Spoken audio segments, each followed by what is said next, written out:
out of a literal haunted house. So thankfully it's not the house that I'm living in right now, but it was my old house, and let me just tell y'all, it was small, creepy, and I always got a bad vibe from it. And what I'm about to share are my top 3 experiences and how I knew that we had to get the hell out of there. So this night is what I feel like started it all and opened a portal for all the demons and monsters and ghosts to come out and haunt us. Y'all know when y'all have a dream inside of a dream and you wake up and you're like, wait, I thought that was real life? That's what I had. So I had a dream inside of my dream that I woke up out of my sleep and I was in my room on my top bunk bed staring at the door. And y'all, being on a bunk bed is crucial to the story, so keep that in mind. So in this dream, I wake up out of my sleep, I shoot up and I'm looking at my door and there's a girl standing right there. She's standing at the door, pale as ever. She has long black hair and she's wearing this white dress. At this point, I cannot see her face. The only thing that I know is that she's a little girl. And I also knew that we didn't have any guests over, so I was like, who the hell is she? So y'all know in horror movies when there's like a ghost or a monster and their mouth opens up wide like they're about to consume something? That's what happened with this girl. So that girl is standing at my doorway and her mouth starts to open and she's coming towards me, and instantly I wake up out of that dream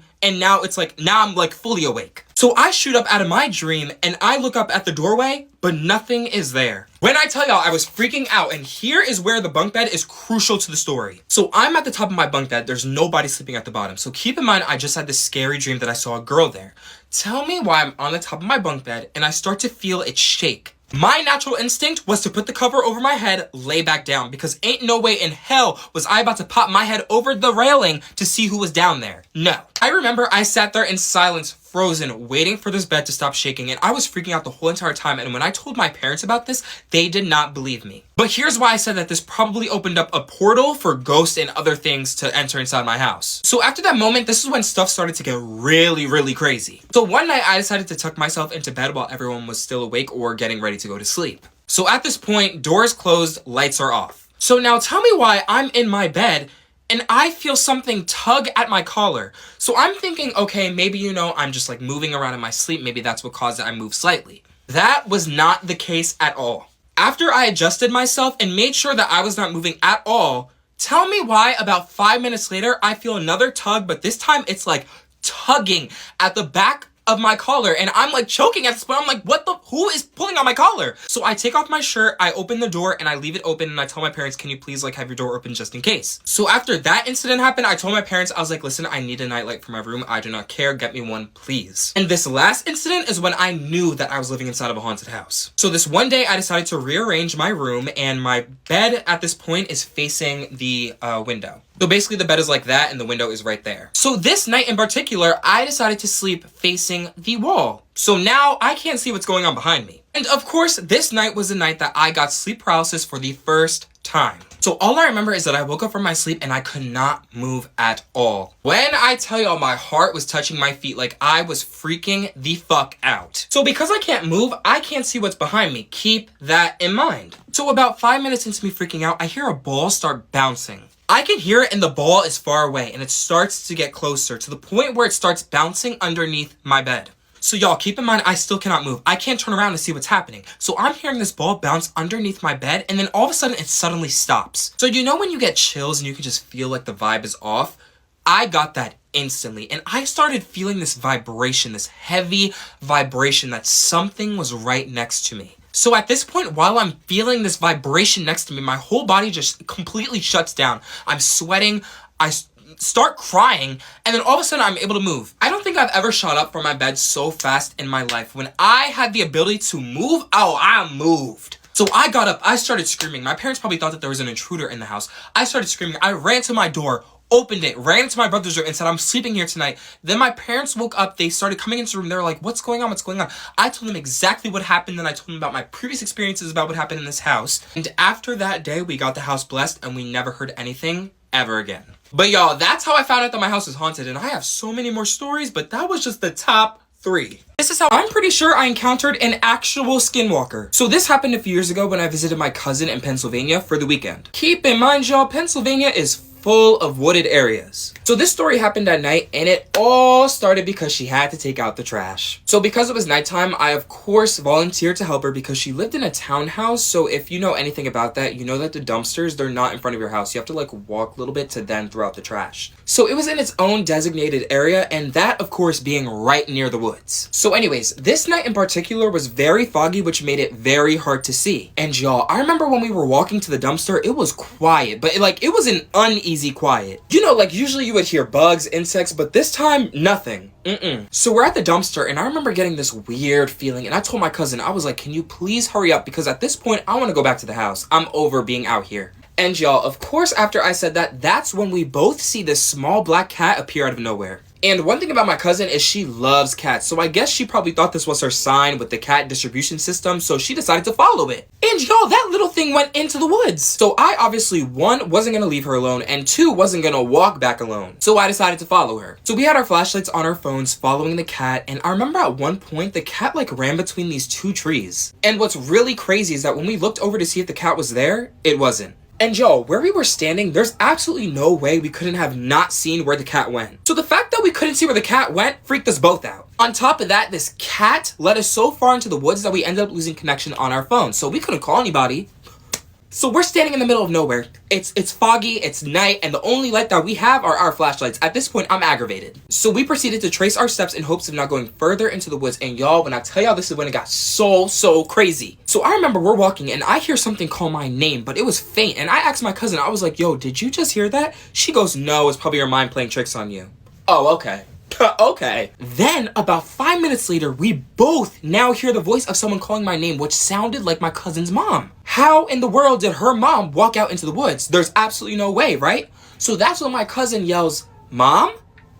Big mistake, because we instantly start hearing the bushes around us start moving as if this thing is coming closer to us. So at this point, I'm freaking out, and I tell my cousin that we need to run because that is just not your mom. That's when we hear the voice say, come over here. That's when I decided that it's time to book it. And when I tell y'all, we ran like we had never ran before. Like, I consider joining track after this. Now, y'all, as we're running, we start to hear stomping and loud crunches from the leaves that are on the ground as it's getting closer to us. I still remember that as we were running, I turned my head for 1 second, and y'all, whatever was chasing us wasn't human and wasn't a damn animal. Maybe my mind was playing tricks on me, but y'all, it was massive. And when I saw this thing, I started screaming like there was no tomorrow. So we finally make it back to the dumpster, and we turn around, and it just isn't there. Nothing. So what's crazy is that the next day we go out into the woods when it's sunny out to see if there were footprints or something, like a trace of something left behind, but there was nothing. But I swear to you, whatever it was just not human. It wasn't from this earth, and I still wonder to this day, what would have happened if we did not run? A ghost or some sort of demon almost drowned my cousin right in front of my eyes. So I'm gonna be telling the perspective of this story from my cousin's POV at one point in the story because it's actually insane, and the fact that I witnessed this is even more insane. So this story happened a few summers ago when my family all decided to visit my mom's side of the family down in St. Lucia. All Gosha aside, if you've never been to St. Lucia, I so recommend going. It's freaking beautiful. Anyways, this story happened on the last day of our trip, and I will never forget the plane ride home because I just couldn't stop thinking about it. So in St. Lucia, there's many lakes and rivers around, and my cousin desperately wanted to show us the secret river that he knew about. And at this private river, he built like his own rope swing for guests and for him to try. So this particular day, it was just my cousin, me, and his dog going because no one else wanted to swim, and he's a teen, so it's not like it's just like little kids going unsupervised. So we arrive at the river, and oh my gosh, it was beautiful. Like, there were waterfalls everywhere. It was green. It was just, I would low-key want to go back. Like, it looked like something out of a movie. So we all take a dip in the water, and we are having the best time ever, and then finally it's time to try the rope swing. Now, this is when things started to get a little bit creepy. So as my cousin was setting up the rope swing, I remember his dog turned away from us and started barking at the bushes. So at first, I'm thinking like, you know, it's an animal watching us, so I get kind of scared, and I signal my cousin. I'm like, yo, can you come over here, go see what that is? So his stupid self goes and tells the dog to attack whatever's in the bushes, and when the dog goes, he starts barking like really loud, and then all of a sudden we hear this really loud screech from the dog, like it's crying. So we immediately run over to see what's going on with his dog, and when we get there was nothing. Like, there was no cuts from his dog, no bite marks, no nothing. Just, we don't even know why he was crying. So his dog continued to cry. He was hiding behind my leg, and my cousin goes, he's probably spooked from like stepping on a branch, which I thought was BS because what? So anyways, at this point, I want to get my mind off of it because right now it's just really weird, and at this point I wanted to go into the water. But what was really off-putting was that his dog kept licking my legs and kept jumping on me, almost signaling that I shouldn't get into the water. So I'm catching on to his cues and I'm like, all right, I'll sit down with you, I'll play with you, don't worry about it. And while this was happening, my cousin went back up to the cliff to set up the rope swing. Finally, the rope swing is set up and he asked me, he was like, oh, do you want to go first? And I was like, nah, you should go first, like show me how this thing works. And now y'all, this is when I'm gonna switch to his perspective. So right now my cousin is at the top of the cliff and he jumps down with the rope swing and he tells me that as he was entering into the water, he heard a scream. That of course alerted him because he thought that I was either getting attacked or his dog was getting attacked. But keep in mind, me and the dog, none of us made noise. Like, we did not scream or anything. So he told me that as soon as he entered into the water, he immediately started to swim back up, but was stuck. He told me that when he was underwater, he opened his eyes for a split second and saw a figure there standing over him, holding his head down. He told me that he thought this whole time that it was me holding his head down as like a game or something, until the grip of whatever was holding him down got tighter and he could not breathe. So from my point of view, when I saw that he jumped into the water and he didn't come back up immediately, of course I was concerned until I started to see the water splashing and I was like, okay, maybe he's like playing a game with me. And the reason why I say that is because he is an excellent swimmer. Like, there's no way that he would just drown. You know what I mean? Like, he knows how to swim. So I thought that he was messing around and doing this to freak me out until I saw that the water stopped splashing and his dog was barking nonstop. He told me in that moment of when the water stopped, it was because whatever was holding his head was pushing him down further into the water. So when I saw that there was no activity in the water, I quickly jumped in, I swam over and I grabbed him. And thank God he was not far out, but when I pulled him up, he started hitting me. So we both ended up doing a recap of what happened, and when he told me, I was like, no, why would I purposely try and drown you? Are you serious? Like, what? Till this day, neither him nor I have absolutely no idea what was holding his head down in that water. This is why I sleep with my door closed. So this story happened in my old house, and if you're new to my story times, I'm pretty sure I used to live in a haunted house. Also, this was a canon event because every single time once nighttime hits, my door is shut. But anyways, this story happened one night after my whole entire family went out to celebrate my brother's birthday, and after we were exhausted. Like, when we stepped through the door, we were like, yeah, it's time for bed. Anyways, I need everyone to keep in mind that my room is at the end of the hallway. So when my door is open, all I see is a black void and then like a few little lights from the living room and then in the hallway. It's almost like a black portal. So anyways, it was around 11 p.m. when we all went to sleep, and then I'd say about a few hours later, so around 1, 2-ish, is when I got awoken from hearing the floor creaking near my room. So once again, where my room is, there's a bathroom right next to it, so of course I knew people had to pee at night, you know, you gotta do what you gotta do. But what I found weird was that when I was hearing this creaking, I didn't hear anyone go into the bathroom, so it's like, where are you going? So that awoken me and had me on alert. I remember in that moment, I grabbed my glasses to put them on, as if that would help, you know, being that my room is pitch black at this point and the light switch is across the room, so... But you know when the lights are off and your eyes start to adjust and you can kind of make out the things that are around you? Well, that was happening. When I put my glasses on and my eyes started to adjust, I noticed that where the usual beaming lights from the living room and hallway would be weren't there. Like, the lights would occasionally pop in and out, indicating that someone was standing right in front of where my room was and was like swaying, kind of, if that makes sense. So right now in this moment, I'm kind of frozen, and to the point where I couldn't say anything. It was like my vocal cords were cut and I just could not speak. So my eyes are adjusted and I noticed that whatever was standing right in front of my door walked into my room and was standing right where the light switch was. At this point, I'm nervous because I'm thinking one of two things. One, there's an intruder. Or two, someone's sleepwalking, and not gonna lie, sleepwalkers, they scare me. So what I remember is that this figure was tall and slightly skinny, so I immediately thought it was my older brother. A little while later, this figure, or what I thought was my brother, starts to mumble in some gibberish, which is why I thought it was him, because usually that's what happens when you sleepwalk, you start to like say things in your sleep. But anyways, after that, I can sense that the figure started to walk back into the hallway, and then that was it. I didn't hear the floor creaking, nothing. It just disappeared. So I ended up going to sleep, and fast forward the next morning, I go up to my brother, and I'm like, hey, did you remember sleepwalking last night? He basically told me it was impossible for it to be him because he sleeps with his door shut. And then when I asked my parents, they said that if one of them was sleepwalking, they would know because they sleep in the same bed and, you know, you'd be making noise getting up and stuff. So at this point, I'm confused because who the hell was in my room last night? Now, fast forward again. It's nighttime and I decided to sleep with my door open again, but this time I left like a little trap in the front of my door. I basically put Legos in front of the door, so if you were to step on it and if you were sleepwalking, you'd wake up and scream and then I would know who it was. But here's when it got weird. So I'm sleeping and then once again, I'm awoken by the floor creaking. I remember sneakingly putting on my glasses and then staring at the door until my eyes adjusted, and then I saw that figure again. That's when I noticed it started walking into my room, but there was no noise of those Legos being stepped on. So at this point, I'm like, what the hell? Right now, my heart is pounding because I know that that's not a human and it has to be a ghost. I kid y'all not, I blinked for 1 second and then this figure is standing at the edge of my bed. So I'm slightly side-eyeing this figure because I'm on my side sleeping. So I try to do like this whole fake I'm tossing and turning in my sleep so I can turn around and see it clearly. And when I shifted my body to fully look at it, I heard mumbling again, and that's when I felt this goosebumpy cold feeling in my room. That's when I thought to myself, it's either I put the covers over my head or I let out a scream and let this thing know that it needs to get the hell out of here. So I went with option 2, but instead of screaming, I decided to cough really loud. And after I let it out a few times, it was gone. When I tell y'all, I got up so fast from my bed, turned on that light and shut my door. I slept with my light on for the rest of that night. I got in trouble for it, but but listen, to this day, I have no idea who or what was standing in my room, but all I do know is that they never came back after I kept my door shut.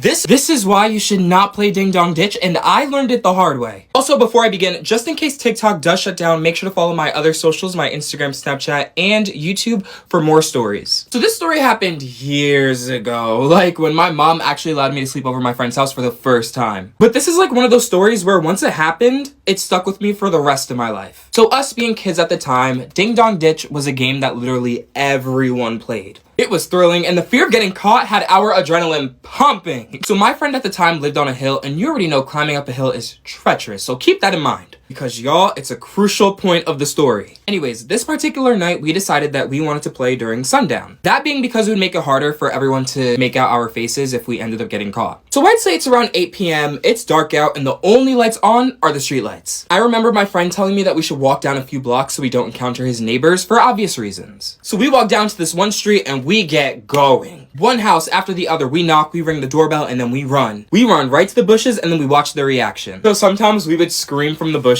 and it would scare the person into screaming back and then shutting the door. I honestly don't know how we found that fun, but listen, it was a time. Alright, it was a time. So anyways, we ended up walking further down the street and my friend wanted to do it to 2 more houses before we headed back. There was the house to the right of us and then he wanted to do it to the house that was 2 houses down to the left of us. So we started with the left house first and got that out the way. Then it was time for the last house. So we both walked up to the door, we banged on it, 1, 2, and then the 3rd time, the door opened by itself. It was almost as if we broke the door, but I swear to you, we did not break that door. So my friend and I, we look at each other, we both start laughing, and then I shut the door and I scream, sorry! You know, just so they know that, like, we're not trying to intrude. So at this point, we're tired and we start to walk back, and I swear to you, not even 10 steps later, we start to hear footsteps right behind us. So we both turn around and we get spooked by some big, tall man. So we, of course, go hi to this person that's walking right behind us because we just think that it's someone walking at night. We truly did not think anything of it until we looked at his face and saw that it looked very twisted. And what I mean by that is that he didn't look angry. It was more like a face where he was like, I want you to. Like, it was very weird if you know what I mean. So y'all, not even a second later, this man reveals to us that he's holding this hefty ass wrench. And tell me why he immediately throws it at us. So I'm gonna try to show y'all my scar. Listen, this happened years ago, so it like cleared up a little bit, but so before it used to be bigger, but it ended up hitting me and I was like bleeding out. I dodged it. I said, But anyways, after this happens, panic mode sets in for the both of us and we start running. And y'all, this guy is literally catching up with us. So right now we're close to my friend's house, which is up on that hill. And y'all, let me tell you right now, I was not fit for that at all. So we had 2 options, split up and go in opposite directions or risk it and run up that hill. Me personally, I went with the first option and my friend went with the second. So I make a right turn and I book it. I run between these 2 houses and then I ended up making my way to their backyard. And of course, their backyard light turns on. So at this point, I'm like, you know what? Okay, I'm dead. You know what? I had fun, but it's time for me to go. Luckily though, well, not really luckily, he ended up following my friend up the hill because I noticed after a few seconds, like he was not following my path. So I ended up walking up, I peeped my head from the side of the house and I saw that he was standing at the top of the hill, the guy. Thank God my friend did not run directly into his house, because then this guy would have known where he lived. My friend instead did exactly what I did when he ran up the hill and ran between two houses and then ended up running until he reached this tucked away park. So I'm looking at this guy on the top of the hill and he's up there still holding this wrench. He then turns around and runs back down the hill to wherever he came from, because I guess he saw that we were gone. We were... you're not catching us. So after a while, I run up the hill and I start screaming for my friend. And as soon as he came back to where I was, we ran into that house. We locked the doors and we ended up telling his mom exactly what happened, because at this point, I have a bloody arm. Fast forward the next day, his mom drove us down to the house with the door that opened on the third bang, just to see who owned it, because if it was the guy that was chasing us, his mom was gonna call the cops and that man was gonna go to jail. But the owner of the house ended up being just some old man, so we have no idea where this guy came from. All I know is that guy is definitely still out there with his wrench, and I hope he has not used it on anyone.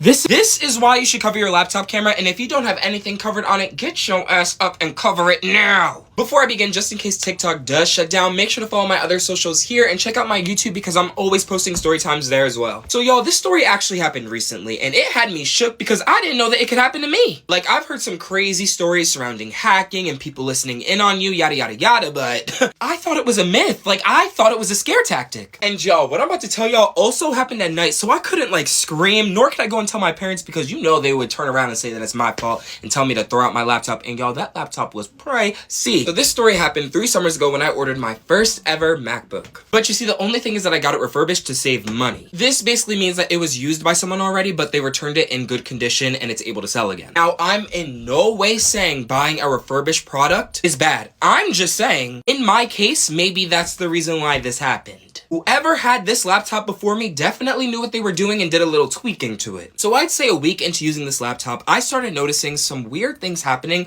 that I of course thought was a glitch. You know, because it's been used, but clearly it wasn't. Someone was attempting to watch me, and here are some creepy things that happened that made me realize that. So the first incident was definitely this person trying to figure out if whatever they did to this laptop was working on his or her end. Because I remember so vividly, I had a few tabs open, and when I went up to use the bathroom, I came back and all the tabs were gone. So originally, I thought it was just, you know, my laptop crashing. Because when I came back and noticed that, I opened the same tabs again, but nothing happened. But when I got up again and came back, they were closed, gone. But you want to know what was really weird? A whole other app on my laptop was opened. So who could have opened it? A ghost? Because I know it wasn't me. But what really was the cherry on top was when I was taking a test at night, and during the test, when I wasn't touching the mouse pad, my cursor was moving on its own. So once again, I thought my laptop was bugging out, glitching, so I gave it, you know, a little love tap. I went like that, you know, I hit it a little bit. And as soon as I tapped it, it stopped. So I thought, tell me why, after I'm done with this test,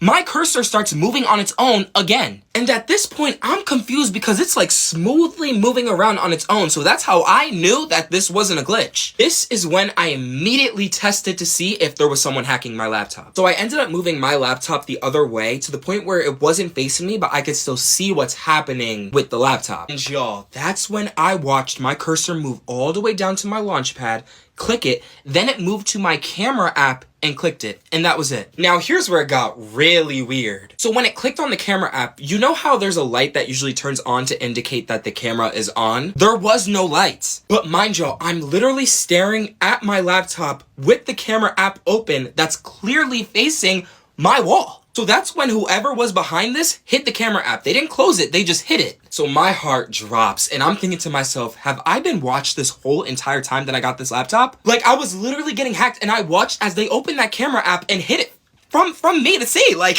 what is going on? I then started to spiral with thoughts because I'm thinking to myself, yo, the amount of times that I got changed and my laptop was opened, you know, facing me. So at this point, I'm sick to my stomach, and out of fear, I shut the laptop. And at this point, I'm thinking to myself, what am I supposed to do? Because what if I get blackmailed? Fast forward now, after getting my senses back, I decide to open up the laptop, but I cover the camera part with my finger. And as it's covered, I start looking for that camera app that they hid. I open it and I close it. So then I put 2 and 2 together and I was like, okay, they can obviously see my screen. That's when I opened up my notes app and I typed, is someone watching me? Because me personally, I did not want to say it out loud just in case my parents wake up and it causes like a whole other thing. But y'all, right after I typed that, that's when my laptop shut off by itself. When I tell you I slammed my laptop shut and I flung it across my bed, like, fast forward now, I go to sleep literally with my thoughts running, thinking about all the bad possibilities that this guy could have been doing with access, or girl, could have been doing with access to my laptop. The next day, when I tell y'all, I hauled my ass down to the Apple store, told them what happened while having the whole top of my laptop covered with duct tape. So in short, after I begged them that I literally could not replace this because it costs, one, way too much, and nor could I buy a new one because once again, it costs way too much for a goddamn MacBook. They heard my cries. They took my laptop away for a few days. They did some tech shit. I don't know what they were doing. They ran some investigation. And when I got my laptop back, it was brand new. Ever since then, I've had my laptop camera covered, and you will never catch me without it covered again. My friends and I almost died on a roller coaster. Before I begin, just in case TikTok does shut down, here are my other socials, and make sure to sub to my YouTube because I'm always posting story times there. So this story happened years ago when all my friends and I were finally old enough to wander amusement parks alone with no parents, nothing, just us. So if you're from New Jersey or even on the East Coast, you know about the amusement park Six Flags Great Adventure. I think this park has like the tallest and fastest roller coaster in the world, so if you haven't been there, you gotta go. But that's completely besides the point. So this story happened during the summer, and it was on a weekday, which meant that the park was not crowded at all. There were no lines, and you could ride the rides multiple times. So we were having a time, and once again, if you are from New Jersey, you know about the roller coaster El Toro. So El Toro is this wooden coaster that was built in 2006, and honestly, I don't even know how it's still standing. But you know what? Good for her. And this story revolves around El Toro because y'all, that's the coaster that almost killed us. So I remember my friends and I just got done riding hella roller coasters, and at this point, we're hyped. We're like, you know what, let's go on more. Let's have some more fun. That's when we decided to walk all the way down to the other side of the park where this big wooden coaster is standing. El Toro. So we get there and immediately there's no line, which is crazy because there's always a line for El Toro. So we walk onto the line and we head up to where the seats area is, and we get to where we usually sit, which is towards the back. So where I'm sitting, I'm not in the very far back. I'm like 3 seats before the back. And where I'm sitting, there's this mom and her son sitting right in front of us. So keep them in the back of your mind. So we sit down, the workers, they come over, they check our restraints, and boom, we're ready to go. You know, we're sitting up there giggling, cackling, because we're ready to have the best time of our lives on this ride. So we thought. So the ride starts, it leaves the station, and it starts to go up the lift hill. So with El Toro, keep in mind that when it goes on the lift hill, it starts off slow, and then it proceeds to go faster to the top. So we're going up slow, and then it begins to get faster. It's going up, and then we hear a pop, and the ride stops on the hill. So when it suddenly stops, it also like jerks us forward, so our bodies kind of like fly from the seat a little bit. And at this point, we're confused. We're looking around like, what the heck is going on? And yes, I'm aware that stuff like this happens. Trust me, I know. I used to be a big roller coaster lover. Well, I still am, but like in this moment, we knew that something did not seem right. So this whole time we're wondering, is it because someone had their phone out or something? But it wasn't. So we're all sitting in our seats, you know, we turn, we're waving to the people below us because now there's like a crowd forming to see what's going on. And at this point, we're still stuck. Like, time is moving and we're just still sitting there. So as time goes on, we start to get aggravated because, mind y'all, the sun is literally beaming on us. It's a hot day. There's no cover. But to lighten the mood, we decide to make some jokes. So we start cracking jokes. We start making scenarios. We're like, oh my gosh, this is Final Destination. Which, you know what? We shouldn't have said that because we low-key manifested it. And I felt so bad because the boy in front of us, he started to cry because this was his first ever roller coaster. And right now, he's stuck and he's thinking that he's gonna die.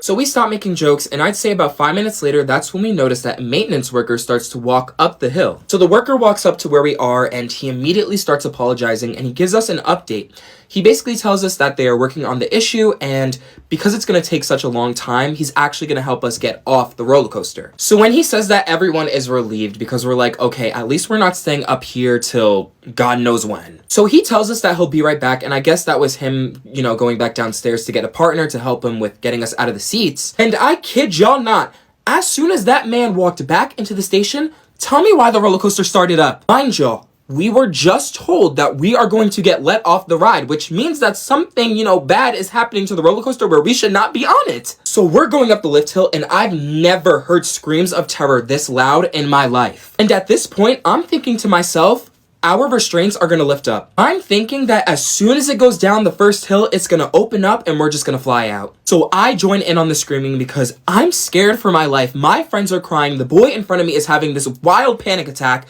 Like, It's not real right now. And the reason why I was so scared was because a similar situation literally happened, I believe it was in Texas, and she went down, I think she like went down the hill and then her like seat opened up and she flew out. You can look it up. It's from Six Flags, I believe, but it was an insane incident and I just thought that that was gonna happen to us. Then I was also thinking about how literally a week before, I went to Six Flags with my family and a bolt ended up falling out of El Toro and they had to close the ride. So at this point, my head is spiraling and I'm gripping onto the seat right now. It's finally at the top and the ride goes down the first drop. When I tell y'all this ride felt faster than usual, it felt like we were going to just run off the track. At one point, the ride goes over this little lift hill and I swear to you, the back seats like lifted up a little bit. So we're literally getting flung on this ride, like getting whipped back and forth, and it just does not feel good. Like that's how you knew something was off. So at this point, I'm accepting my fate. You know, if I die, if I get flung off this ride, at least I'll be riding roller coasters forever in the afterlife. Finally, the ride ends. People are crying. I lost my voice. My friends and I, we are petrified. So we got off and we actually ended up getting a picture of us on the ride, and I wish I still had it. It's somewhere in this room. If I find it, I will show you guys because the look on our faces, the way we were gripping the chair was insane. Like we genuinely thought that we were gonna die. But after that, they ran the roller coaster with nobody on. They did some tests and I'm pretty sure they closed it for the rest of the night. And y'all wanna know what's crazy? I think it was 2 years ago on El Toro, the roller coaster cart literally derailed from the track and some people had to go to the hospital. It was this whole big thing. It's crazy. This is why you should always check if your windows are closed before bed. Also, before I begin, just in case TikTok does shut down, here are my other socials and make sure to subscribe to my YouTube because I'm always posting story times there. So this is a story from my mom's childhood that she would tell us over and over again to warn us about the dangers of outside. So I'm gonna retell it to y'all because come to find out, some people actually sleep with their windows wide open. So my mom, she used to live on the island St. Lucia before she came all the way down here to the US. Where she lived, it was a pretty nice area. People were chill and crime, like that was just not a thing. It was non-existent during that time. So because nobody had anything to worry about, my mom used to tell us how everyone used to leave their doors unlocked. Like neighbors, friends, family, they would come over unannounced. And to them, it was no problem. On top of that, St. Lucia, it's really, really hot. So when it comes to, honestly, the daytime and the nighttime, the windows, they were always open. They were never shut. So my mom told me that one night, her and her sisters had to sleep over their cousin's house because my mom's parents, they were working late and they couldn't come home and cook dinner. So their aunt, they offered that they could sleep over. She told me that it was in walking distance. And as said before, everyone was friendly. Doors were unlocked, windows were opened. So they all arrive at their cousin's house and my mom basically tells me that they do like all these girly things because, you know, it's a sleepover. They're having fun. Also, they were all sleeping in their cousin's room, which was on the side of the house facing the road. So keep that in the back of your mind. Fast forward, it's really late, around 10ish, and my mom said that her aunt came in the room telling them to all go to bed. So my mom, she was rebellious at the time, and in St. Lucia, it's known that you're supposed to respect anyone that's older than you. So when her aunt came in and said that it's time for bed, oh, you better listen and you better turn them lights off and get tucked in. But my mom told me that she was not ready to go to sleep at all. Nor was her sisters and nor was her cousin. So she basically told me that she had a plan to fake out her aunt and like, you know, pretend to be asleep for like 10 minutes then wake up. And she said that is exactly what they did. And when they knew everyone was asleep, they got up and they resumed whatever they were doing before. My mom told me that after a while, she wanted to spice things up, so she decided to tell some scary stories. And one thing about my mom is she is a wonderful storyteller. Like, it will keep you in. She will reel you in. Anyways, here's where it got kind of creepy. She told me that she was about a minute into telling them a story about a wicked lady that would prey on those that were greedy for money. When all of a sudden, everyone started to hear branches cracking from outside their cousin's window. She told me they all got spooked by it, but didn't think anything of it until they started to hear a faint voice coming from outside. My mom said that at this point, her sisters immediately told her to shut up and stop telling scary stories because it's manifesting this wicked lady. And in this moment, all the girls were scared. So my mom told me that because she was the oldest, she decided to get up from where everyone was sitting, walked over to the window, peeked her head out to see if anything was there. She told me that as soon as she peeked her head out of the window and looked to her left and then looked to her right, she noticed a rock coming straight at her. She said the rock missed her by an inch and it instead ended up hitting the side of the house. She said out of fear, she quickly flung her head back in and immediately ran over to her sisters, hugging them because she had no idea where it came from. She told me that seconds later, that same faint voice became more clear and it was the sound of an older man. She told me how her cousin had a window curtain, and because of that, the girls could see the silhouette of the man standing right outside the window. At this point, they were all petrified and frozen because not only is there a stranger right there, but the window is wide open. She said the man started mumbling some words which sounded kind of drunk, and then seconds later, he started to climb through the window. Also, when I say the window is fully wide open, I don't mean it's like the full thing open. It's like the halfway windows, if you know what I mean. So my mom told me that he started with his leg and then his arm, like going sideways in. And my mom told me that as soon as she saw that he was getting inside, she had to do something fast. That's when she took the nearest shoe, ran over to the window and started hitting the man. My mom told me that because one of his legs and an arm was inside, when she started hitting him, he ended up losing balance and he fell backwards. The only thing though is that when he started to fall back, he reached far enough and was able to grab onto my mom's shirt. It was like right around here. She told me that he was able to regain his balance, and because he had a grip on her, he was able to hold her against the window. So my mom says she let out a scream, and that's when her cousin and sisters immediately ran over. She said her sisters were pulling her back, which eventually made him lose his grip on her, and my mom's cousin began shutting the window on him. When her cousin ended up closing the window, it ended up getting caught on his leg and arm, so he was like bent over at this point. So the man starts yelling in agony, and here's where it gets kind of disgusting. So as soon as the man starts yelling, my mom told me that her cousin got startled and opened the window so that the man can, get out. As soon as he lifted his leg out, she shut it again, but his finger wasn't fully out, like he was pulling his arm back. It ended up slamming on the bottom, and his middle finger, it ended up slightly coming off. So the man is outside tugging on his hand, and she said she was quite literally watching as his finger was getting ripped off. She said her aunt came busting into the room to see what was going on because she heard a ruckus. And in short, she ended up calling the cops and told them not to open up that window until the police comes. Once the police arrived, my mom said that she had to explain what happened, and everyone said that they have never seen this man before in the town and they don't even know where he came from. But he got taken away and he went to jail. My mom told me that after that day, the story got told all around town, and after that, nobody slept with their windows open and doors unlocked. My mom also thanks herself because she said if she wasn't rebellious and went to sleep, that could have ended way differently. And possibly so much more worse, being that it was a grown man and little girls. But this is the story my mom used to tell us all the time, and now I encourage y'all to not sleep with their windows open. Lock them right now. This is how I found out I was living inside of a literal haunted house, part 2. Also, before I begin, just in case TikTok does shut down, here are my other socials, and make sure to subscribe to my YouTube because I'm always posting story times there. So if you remember from my first story time about this, I only told it from my experiences. So now I'm gonna share my family members' experiences, specifically my mom, in this haunted house. So this story happened to my mom while she was pregnant with my little brother, and I still remember the horror on her face when she asked us about it, and we were like, huh? What are you talking about? So when my mom was about 7-8 months pregnant, I would say, she was very much bedridden because of how big her stomach was. And this obviously made her back hurt, so she spent most of her time, laying on her bed or hanging out in the living room on the couch. So this happened at night, like on a random weekend, because I remember staying up like really late when this all went down. And also I remember, if it was a weekday, I wouldn't have been up. My mom would be like, no, you need to get to sleep now. You got school in the morning. So maybe it was a good thing the ghost or whatever it was did what it did on a weekend, because if it was a weekday, my mom would have been alone in the dark. So I remember I was hanging out in my brother's room, which was right next to my parents' room. And my mom, she was laying down in the room doing whatever. My brother and I, we were honestly minding our own business. Like, we were playing games and stuff. So we had no clue what was going on outside of our room. So my mom ended up telling me 2 major things that happened in the span of like 5 minutes, but to her it felt like hours. Just because of how petrified she was. She told me she was on her bed, on her phone with the nightstand light on. Also, keep in mind, because I'm in my brother's room right now, no one is in the hallway, no one is in the living room, no one is in the kitchen. So right now the house is in complete darkness. The only lights on are my brother's room and my parents' room, but the doors are closed. Y'all need to keep that in the back of your head. While my mom was on her phone watching some YouTube, she told me she started to feel a discomfort in her stomach area. Which, at first she just assumed it was the baby kicking or moving around, but it started to become a very sharp, almost stabbing sensation. She told me that while this was happening, she started to look around the room for water because she thought that was the best thing that could help with this pain. Since she couldn't take a painkiller, obviously, she's pregnant. She told me that there ended up being no waters in her room, and that's when she called out both my name and my brother's name, just so we could help her get some water because it would hurt if she walked all the way down to the kitchen, then came all the way back.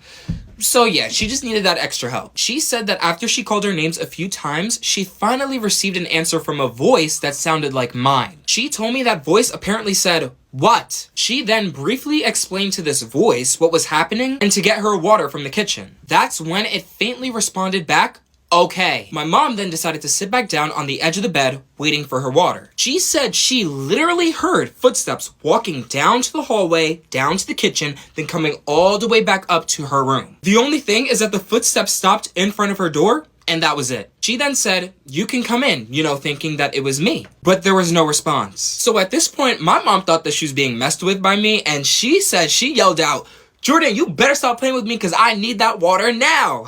But all funny stuff aside, here's where it got weird. Right after she said that, the door opened, but it wasn't like a swing open type open, if that makes sense. It opened slow and slightly, and then it stopped. So my mom said in this moment, she kind of froze because she was thinking, what am I doing? But the whole time, I wasn't there. I wasn't the one that responded to my mom, nor did I walk up and down that hallway, nor did I just open that door. Because remember, y'all, this whole time, I was in my brother's room. And what was so weird was that we didn't hear any of this going on. Like, we never heard our mom calling out for water or anything. It was like the room that we were in was soundproof. During this whole entire incident, we heard nothing. So anyways, the door is slightly open and my mom gets up with the intent to yell at me for messing around. She said when she opened the door, all she saw was a dark hallway in front of her and she felt this really cold breeze. That's when she heard a thump and saw a bottle of water rolling her way, and it stopped on the side of her door. She told me she immediately walked over to my brother's room and started banging on the door, and I remember it because it was insane. When I tell y'all, we opened it with quickness thinking that her water broke or something, but when we opened the door, her face looked so petrified. So she explained to us what just happened and was like, "Were one of you guys messing with me?" And we told her we were in the room the whole entire time. Like, we never stepped foot out of this room. So we have no idea who rolled that water, where it came from, and what's really funny is that when she told us that, I was like, no, you need to throw that out. It was ghost infected.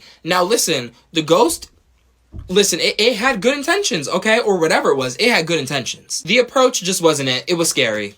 Anyways, fast forward, I ended up sleeping in my mom's room until my dad came home from work. And I still remember after that day, whenever my mom would need help with something, as a joke, she would yell out, "I only need my children's help, thank you."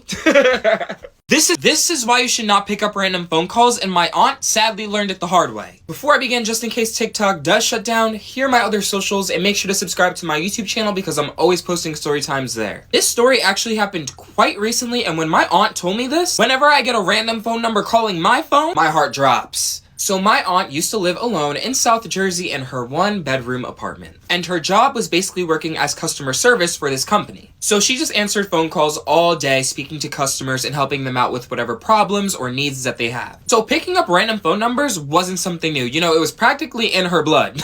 Like, it was a daily routine. She told me that one day, working at her job, she had to help out one customer with a problem. Once again, nothing new, so she got to work. Also, keep in mind, this isn't an at-home job. Right now, she's like in an office. Anyway, she told me that after her work was done and, before she hung up on the customer, the customer, decided to love bomb her with compliments, saying how she had a beautiful voice, yada, yada, yada. So, of course, the polite thing to do is to say thank you and go on with your day. And that's what she did, and, it wasn't anything too serious to think about. So she thought. She told me that after that day, that man would call customer service and specifically ask to speak to my aunt. And when he couldn't speak with her, he would threaten the company saying how he would call the higher ups and leave bad reviews and honestly just complain and say how they have horrible customer service. And of course, the company did not want that, so they ended up always putting him on my aunt's line. And when she told me that, I was like, yo, what? Like, that's disgusting. Like, the company, well, like, what are you doing? Like,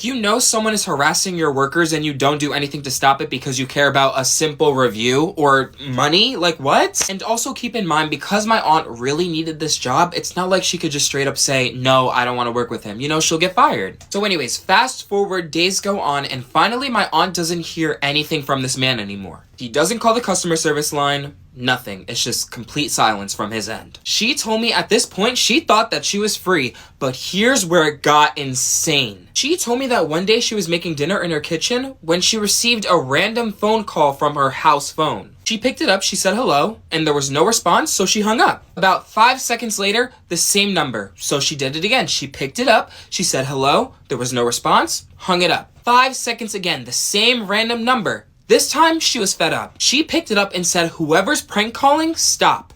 That's when the voice on the other end said, "Is this?" And it was my aunt's name. She said in that moment, she froze. Because she said she knew whose voice that was. That was the man that was calling her all the time at her job. So in that moment, she tried to lie and she said, "No, but how did you get this number?" When she said that, he didn't answer and instead hung up right away. So my aunt told me at this point she was scared because how in the world did this man get her number? And it wasn't even like her phone number, it was her house number. Fast forward the next day, she came back from work and she heard beeping coming from her house phone. She saw that her missed call message inbox was full. She ended up listening to every single missed message and it was from that guy. She told me how he was basically saying how he was happy that he found her number and that she didn't have to pick up because her voice message after like when you don't pick up the phone, it like leaves a voicemail message, that was enough for him to hear. He said how all he needed was her name and the place of work that she was at, and that's how he got the number. He said a bunch of more creepy stuff that she told me that I don't want to say on here,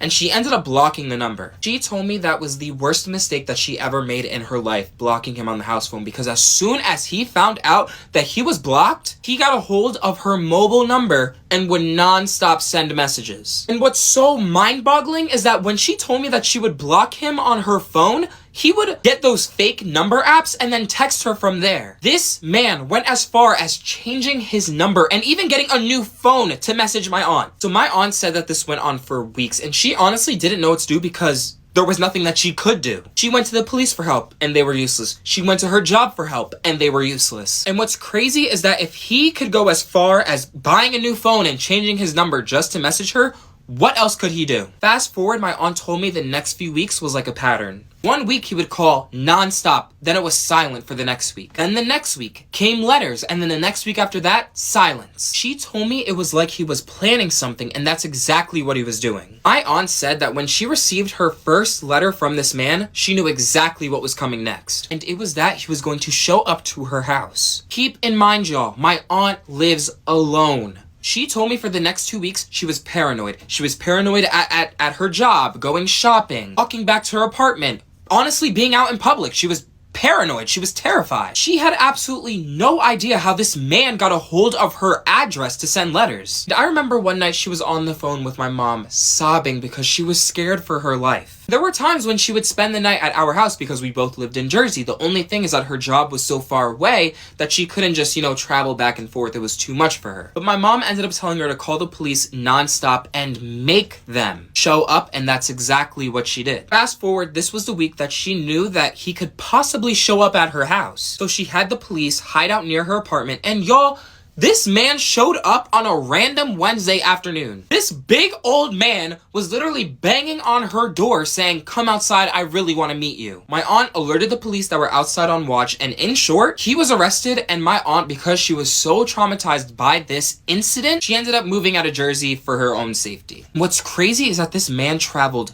miles, and I'm talking miles, to show up at my aunt's house. But y'all, whenever I get a random phone number calling my phone, I always think about what happened to my aunt, and I'm like, oh no, is this my stalker? What's gonna happen, y'all? What's gonna happen to me?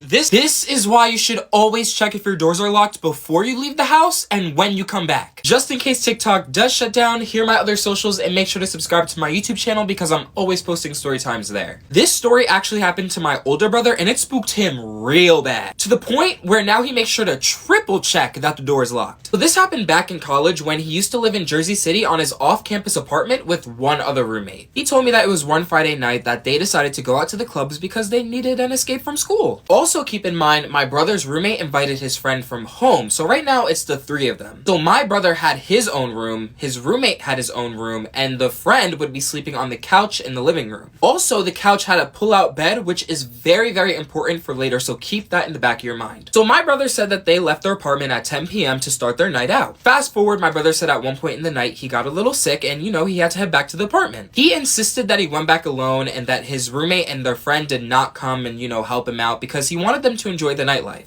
Plus, my brother was grown, so he just didn't need to be babysat. He told me he finally made it back to his apartment and he remembers locking the door behind him, but I guess that wasn't the case because here's where it got really weird. My brother said at 2 a.m. he started to feel his stomach acting up and decided to use the bathroom to, of course, let out whatever was ruining his stomach. He threw up, he did what he had to do, and he said as soon as he was done and opened up the bathroom door, he saw someone sleeping on the couch. They had a blanket over their heads, so he just assumed it was his roommate's friend. So my brother said at this point he was tired from, yakking a lot, that he went back to his room, closed the door, and went back into his bed. He told me that even though he was tired, he got this uneasy feeling, and it wasn't like a I'm gonna throw up feeling. It was like an energy shift, if that makes sense. He told me that it was hard for him to fall back asleep, so he got up, went to the edge of his bed, sat there, and was on his phone. While he was on his phone drinking some water, he realized that the friend was just sleeping on the couch but didn't pull out the bed. And I've been there before, and y'all, the couch, if you just sleep on the couch alone, it's uncomfortable. You're gonna wake up with the worst backache in the whole entire world. So my brother decided to text his roommate as a joke, trying to tease him a little bit. He was like, hey, you should have told your friend to pull out the bed. He's gonna be uncomfortable. So after he sent this text, he did not expect a response because he assumed that his roommate was in the room next door sleeping. He honestly expected to get an answer back in the morning. Y'all, minutes later, my brother receives a text message from his roommate with 2 question marks. So my brother told me in this moment he was just as confused because 1, why is he sending back question marks? And 2, why is he awake? So my brother texted his roommate back saying how his friend is sleeping on the couch and didn't pull out the bed that's connected to the couch. He told me his roommate responded back saying how him and his friend were still out but planned on heading back in 30 minutes or so. Y'all, my brother said at this point his heart dropped. And to make sure he wasn't tripping, he opened the door, walked over to the couch, and was listening in to hear if there was breathing. To see if there was actually someone on that couch sleeping or if he was just hallucinating. He was not hallucinating because he heard he heard them breathing. He told me once he heard the breathing, he immediately walked into his roommate's room to see if his roommate was in there playing a prank on him. His roommate was telling the full and complete truth. So if they weren't back, who's on the couch? My brother said that he was so scared that he never responded back to his roommate's text. And because of that, his roommate kept calling him thinking that, my brother probably got murdered or something, which could have happened, but luckily it didn't. He did tell me that he ended up responding to his roommate saying, hold on, and that was it. My brother said this is where it got crazy. He had 2 choices. 1, go back to sleep and let his roommate and his friend deal with it. Or 2, he finds out who's sleeping on that couch and gets them out. He chose number 2, and you'd think the logical thing to do at this point is call the police, right? He did not do that. My brother said he walked out of his roommate's room on a mission. He said he was filled with so much adrenaline at this point that he walked over to the kitchen, got a pot, and instantly started yelling at the person to get up. So the person on the couch ended up shooting up from his sleep, and my brother whacked him with the pot. While he was down, my brother snatched the blanket off, only to find out it was some random older man that did not live in the apartment complex at all. So my brother observed the person and ended up finding out that he was armed with a gun and a pocket knife. So he grabbed both of the items from him and pushed it away, and he observed him more and kind of came to the conclusion that he was homeless. He also told me that the man was under the influence in this moment. My brother said once the man gained consciousness from getting hit with the pot, he instantly started yelling at the man to tell him how he got in this apartment, why he chose this apartment, and just trying to get a lot of information out of him. The man told my brother that he waited outside the apartment complex until someone came and opened up the door, then pretended to be a resident so they would let him in, and while he was in, he was walking around tugging on doors to see which one would open, and sadly, one of the doors was my brother's door. My brother said that while the man was explaining more of what he was doing and why he was doing it, he reached into his pocket, expecting to pull the gun out to shoot my brother. But mind you, my brother already took everything from this man. When the man realized that, my brother said he took off running to the door. My brother, he tackled him, jumped on top of him, and they were tussling. So while they were tussling, he finally heard the doorknob twist, and it was his roommate. His roommate and their friend ended up pulling the guy off my brother and immediately called the cops while holding the man down. My brother said while he was held down, the man went completely psychotic, saying how he's gonna come back and unalive my brother. Wasn't the word unalive, but can't say because of TikTok. But He just said it was overall traumatizing in this moment. When the cops arrived, they took the man away, took his gun, his knife, and they don't know what happened to the guy after that. But after that night, the apartment building ended up hiring 24-hour security, and once the news got sent around what happened, everyone was on alert. But now, y'all, my brother, he makes sure to triple check that the door is locked before he leaves and when he comes back. This is why I lock the bathroom door whenever I shower. Before I begin, make sure to check out my YouTube channel. I just posted a Q&A. I exposed myself. Link is in bio. So this story actually happened in my old house, and if you're new, I'm pretty sure I used to live in a haunted house. So at my old house, we had only one bathroom, and not gonna lie, it was quite small. So in that old bathroom, I need y'all to keep in mind, keep it in the back of your head that we did not have a shower door. We had a shower curtain. But with the shower curtain, you were able to see the silhouette of a person if they were to walk in and pass the shower. Also, this shower did not have a light above like how we have it now, so not gonna lie, it was kind of dark. So if someone came in and turned the light off on accident, you're doomed.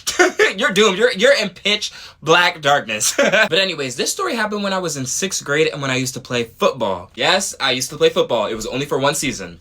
But anyways, this was the day that I came back from practice, and y'all, I was so dirty. So I don't know if maybe this all happened because I had a lack of food or because we got overworked at practice. You know, maybe I was hallucinating. I don't know. But you know, it was a little too crazy for it to be a hallucination, but I just say that to keep me sane. So I remember I walked in the bathroom, closed the door, turned on the shower to hot, and got right in. So one thing about me is I spend my time in the shower. Like, if you don't monitor me, I'm gonna be in there for hours. So it was at that point in my long shower where the water was so hot, it was steamy, and fog was just everywhere. Also, y'all, I need you to keep in mind that I never lock the door when I shower because my family is respectful. We don't walk in on each other, so there was just no reason to lock it. Like, no one would come in unannounced, but I don't know. Maybe today was the day because this is where it got weird. So I remember I was getting ready to shampoo my hair because once again, I was really dirty. I had so much stuff in there, like mud and just gross stuff. And you know that meme where you get scared when you close your eyes for too long in the shower because you think like a demon or something is gonna like pop up when you open your eyes? So I actually had a fear of that, and when I tell you guys, I was rushing to shampoo my hair. And y'all, keep this in mind because like I just said, my family respects our space, so no one was in the bathroom but me. So right now my eyes are closed, I'm trying to wash it all out. And you know when you have your eyes closed, you could see like a light reflecting if there's like a light shining? So because I had a shower curtain, if I had my eyes closed, I was able to see that there was light shining because there was a light obviously shining on it. And while I had my eyes closed, at one point I could see that there was something or someone blocking the light. So that had me spooked because I was like, oh, am I about to open my eyes and the power just went out? So while I'm rushing to get everything out of my hair, I hear the bathroom door open, and that's also when I saw the light like dim from the curtain. Y'all, tell me why when I open my eyes back up, I see a silhouette of a figure standing near the shower curtain. So right now I'm in shock and I'm confused because who's standing there and why aren't they moving? I remember like seconds later I screamed, "Get out," because whoever or whatever it was just standing there like there was no movement whatsoever. And what's crazy is that as soon as I had said "get out," it moved closer to the shower curtain. So right now, whatever this thing was right in front of the shower curtain. Like if I had a pencil, I would be able to trace out the whole entire like figure of it. So I immediately get this instant feeling of dread and like I'm about to pass out. But I think the reason for that feeling was because it was so hot, there was steam everywhere, and then mixed with me having, you know, a panic attack, it just wasn't going well at all. So I remember turning and reaching to lower the temperature, and the shower handle that we had was metal. So where the handle was placed, you were able to see a reflection of inside the shower and then a little bit outside of the shower because we had a curtain, so it wasn't like fully closed. Y'all, tell me why when I look down to see and I'm squinting, I see a black figure standing there. So right now I can only see the side of the figure because like I said, with the shower handle, I can only see just like a little bit outside of the shower. I kid you not, this thing looked like a void. It had no clothes on, no hair, nothing. It was just a black figure. Like that's the only way that I can really tell you how it looked. So I back up out of fear and I start hyperventilating. Once again, not good to do when it's steaming hot. So at this point, I literally feel myself on the verge of blacking out. Like I'm seeing the black clouds come and it's about to overtake me. So I told myself it's either I go out swinging or I pass out and die a loser. So out of fear and with a whole bunch of adrenaline just coming out of nowhere, I started punching the shower curtain and I was screaming. So while this was happening, the shower curtain is literally moving all over the place. Water's getting everywhere in and outside of the shower. And I remember at one point I threw one punch and I felt something cuff my hand. I swear to you, it was like for a split second, but the way that it felt, I was like, yo, there's someone in here. So the bathroom door finally bursts open and it's my mom and she starts screaming at me. She's just yelling, saying, you know, what are you doing? This and that, yada, yada, yada. So at this point, with the heat, with the steam, with me freaking out, my mom yelling, my body had enough. So I did in fact end up passing out and my mom told me me that I fell forward and y'all, the shower curtain, the shower rod, it all came crashing down. I just remember waking up in complete darkness because the shower curtain was over my head, and I thought the figure got me. I thought I was in a whole different like dimension, whole different world, like I was just thinking like, wow, I really got killed by a ghost.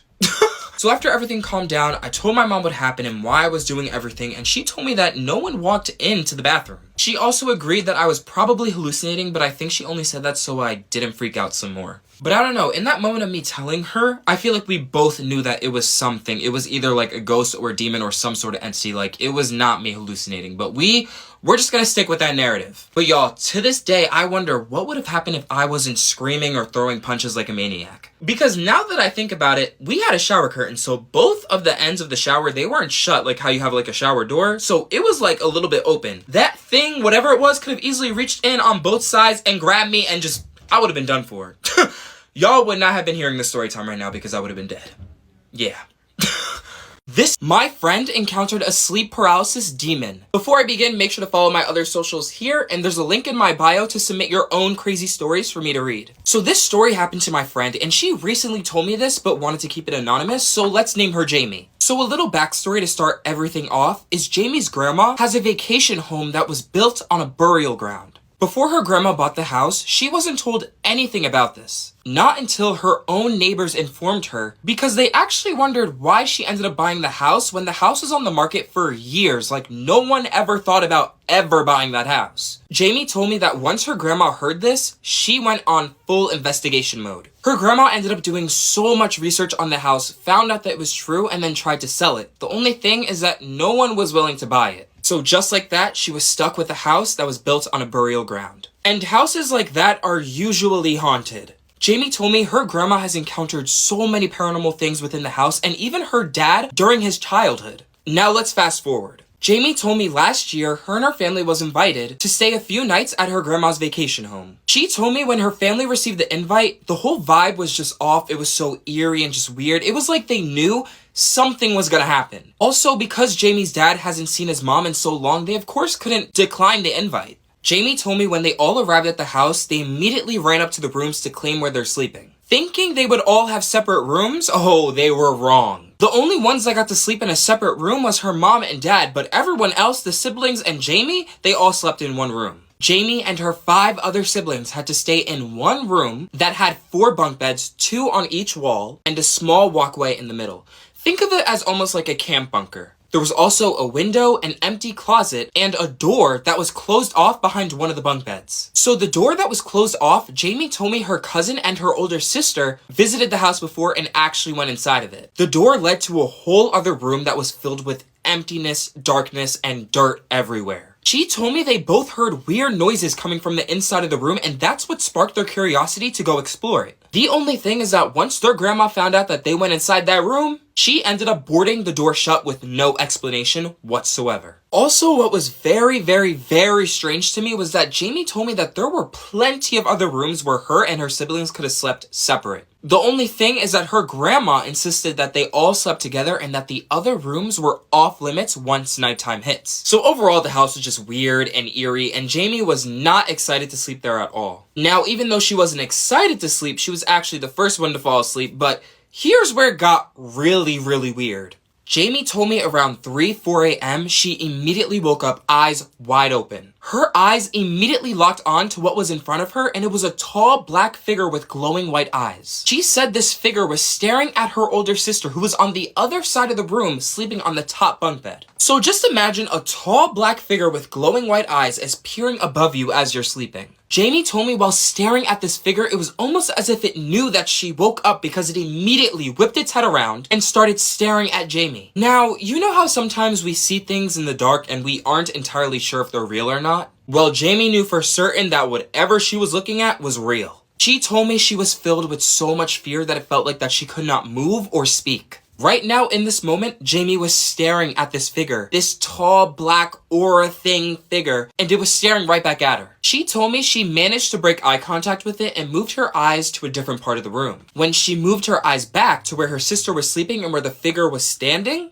it was gone. So at this point, she's confused because she could have sworn she saw something standing there, right? Jamie told me what happened next was straight out of a horror movie. All Jamie did was blink one time and the figure appeared right in front of her. This was a jump scare moment that she will honestly never forget. And I feel so sorry for her because in that moment, she was just frozen. She could not move, she could not scream, she could not react. She said that she could feel this thing's energy and it was so horrifying that tears started to flow down her face. Jamie then told me that once she mustered up the courage, she flipped over, faced the wall, shut her eyes, and forced herself to go back to sleep because there was honestly nothing that she could do. She told me when she woke up again, she heard birds chirping, the sun being out. It was almost as if what happened at night did not happen. So Jamie went to tell her mom everything in the morning, like from top to bottom, detail after detail after detail, everything. And she also said that she was gonna go tell her grandma, but once she mentioned that, her mom stopped her. So that whole entire situation freaked her out. Her mom not wanting her to tell her grandma freaked her out. And honestly, it made Jamie not want to visit her grandma's house anymore. But with that all happening, my question to y'all is, have you ever had sleep paralysis? If so, what was it like? Was it the same as this? Was it crazier? Let me know.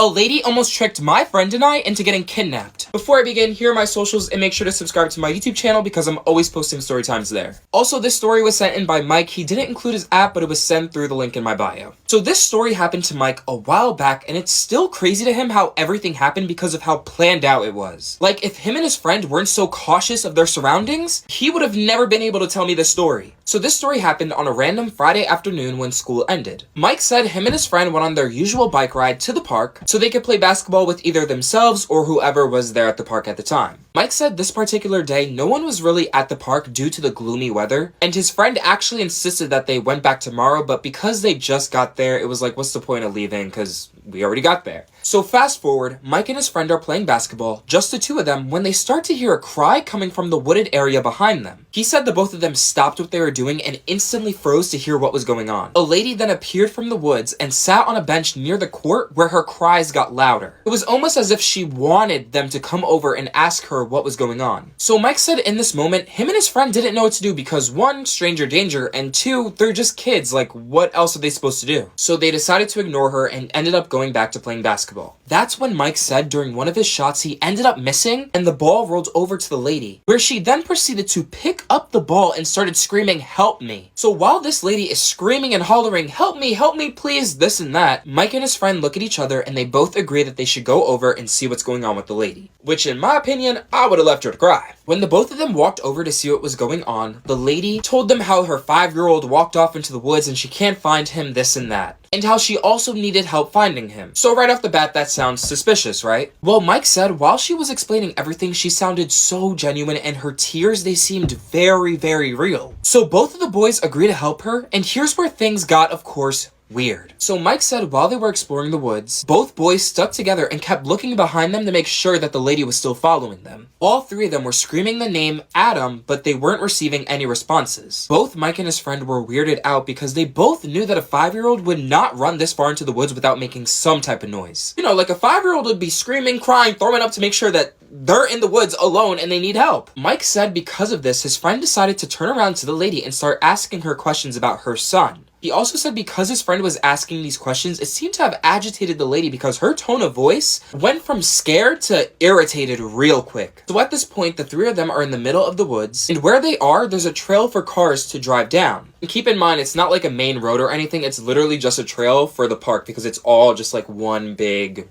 yeah.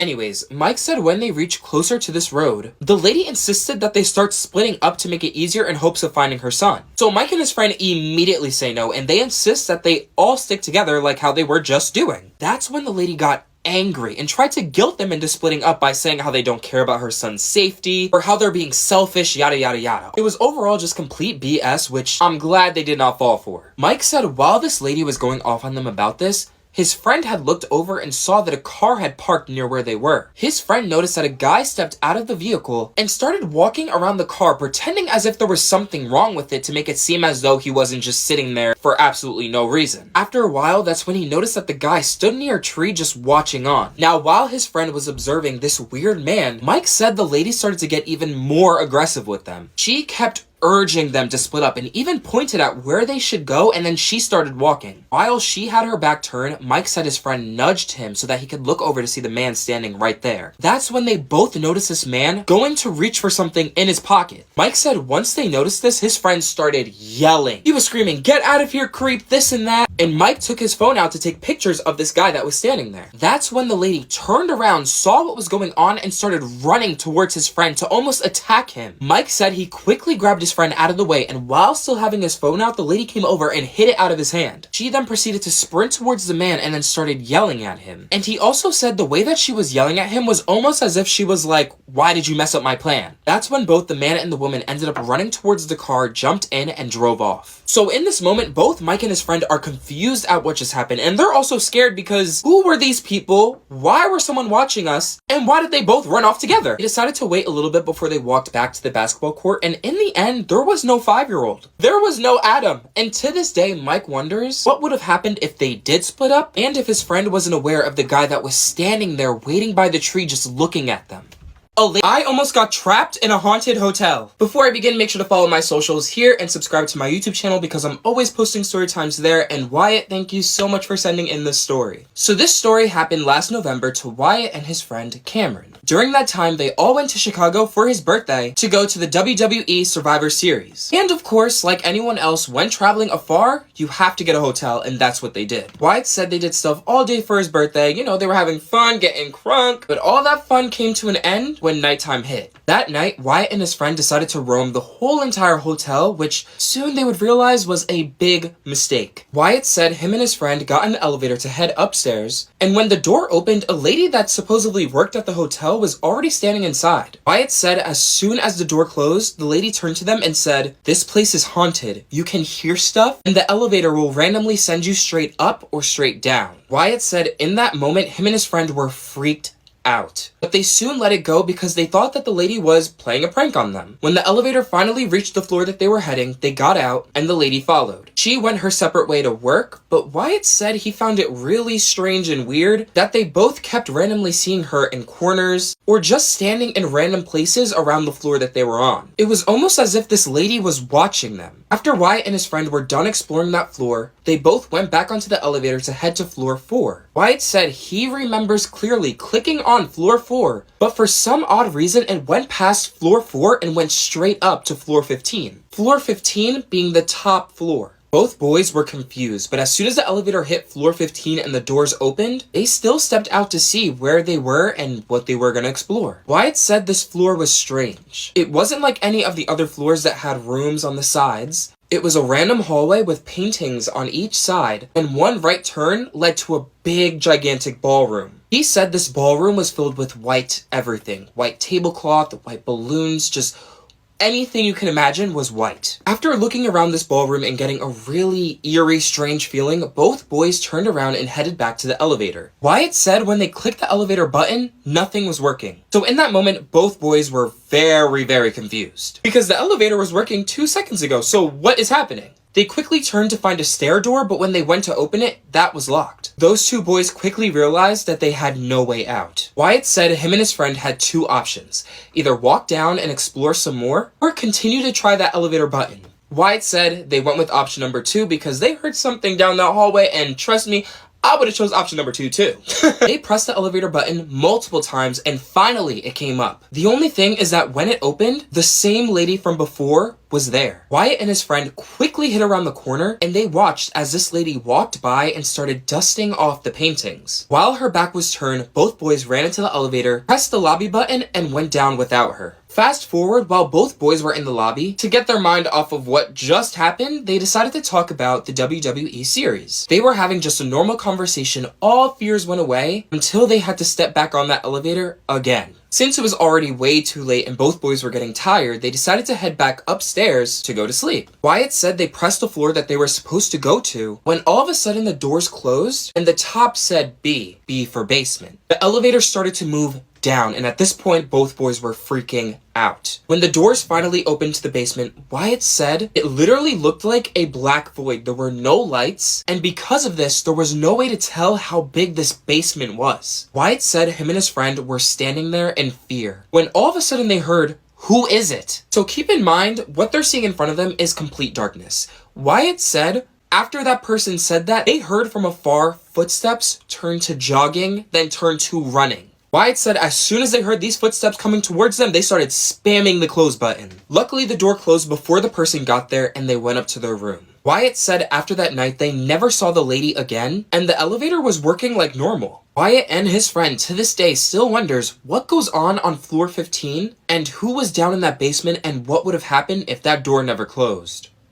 This is why you should never play with a Ouija board. Before I begin, check out my other socials here and make sure to subscribe to my YouTube channel because I'm always posting story times there. Just posted a new one. Also, thank you so much, Marissa, for sending in this story. So this story actually happened earlier this year and Marissa said it all took place at her aunt's house in Mexico. During winter break, Marissa went down to visit her cousins and like always, they wanted to make every trip they spent together memorable. She said her and her cousins rarely see each other and because it was just her traveling down to Mexico, she didn't have to worry about her parents being down her back and nagging about every little thing. Marissa said when she arrived at her aunt's house, she was brought upstairs to the guest room where she set up her bed and got comfortable. After settling in, she went down to her cousin Sophia's room where they discussed what activities and things they'll be doing for her winter break. One of the activities being to play with the Ouija board. Marissa said when she heard her cousin Sophia utter those words out of her mouth, she thought that she was joking, but no, she was for real. Sophia even told Marissa to not tell her own parents and not to tell Sophia's parents that they were playing this game. The only good thing about this was that Marissa said they saved this game for last. Fast forward, it's 2 days before Marissa's winter break ends, and both the girls already got through all the activities, which means the last thing on the list to do was play the Ouija board. Marissa said as soon as nighttime hit, her stomach dropped to the floor because she knew her cousin Sophia would finally want to play. Marissa said at around 12:30 a.m. while everyone was asleep, Sophia snuck into Marissa's room where she was asleep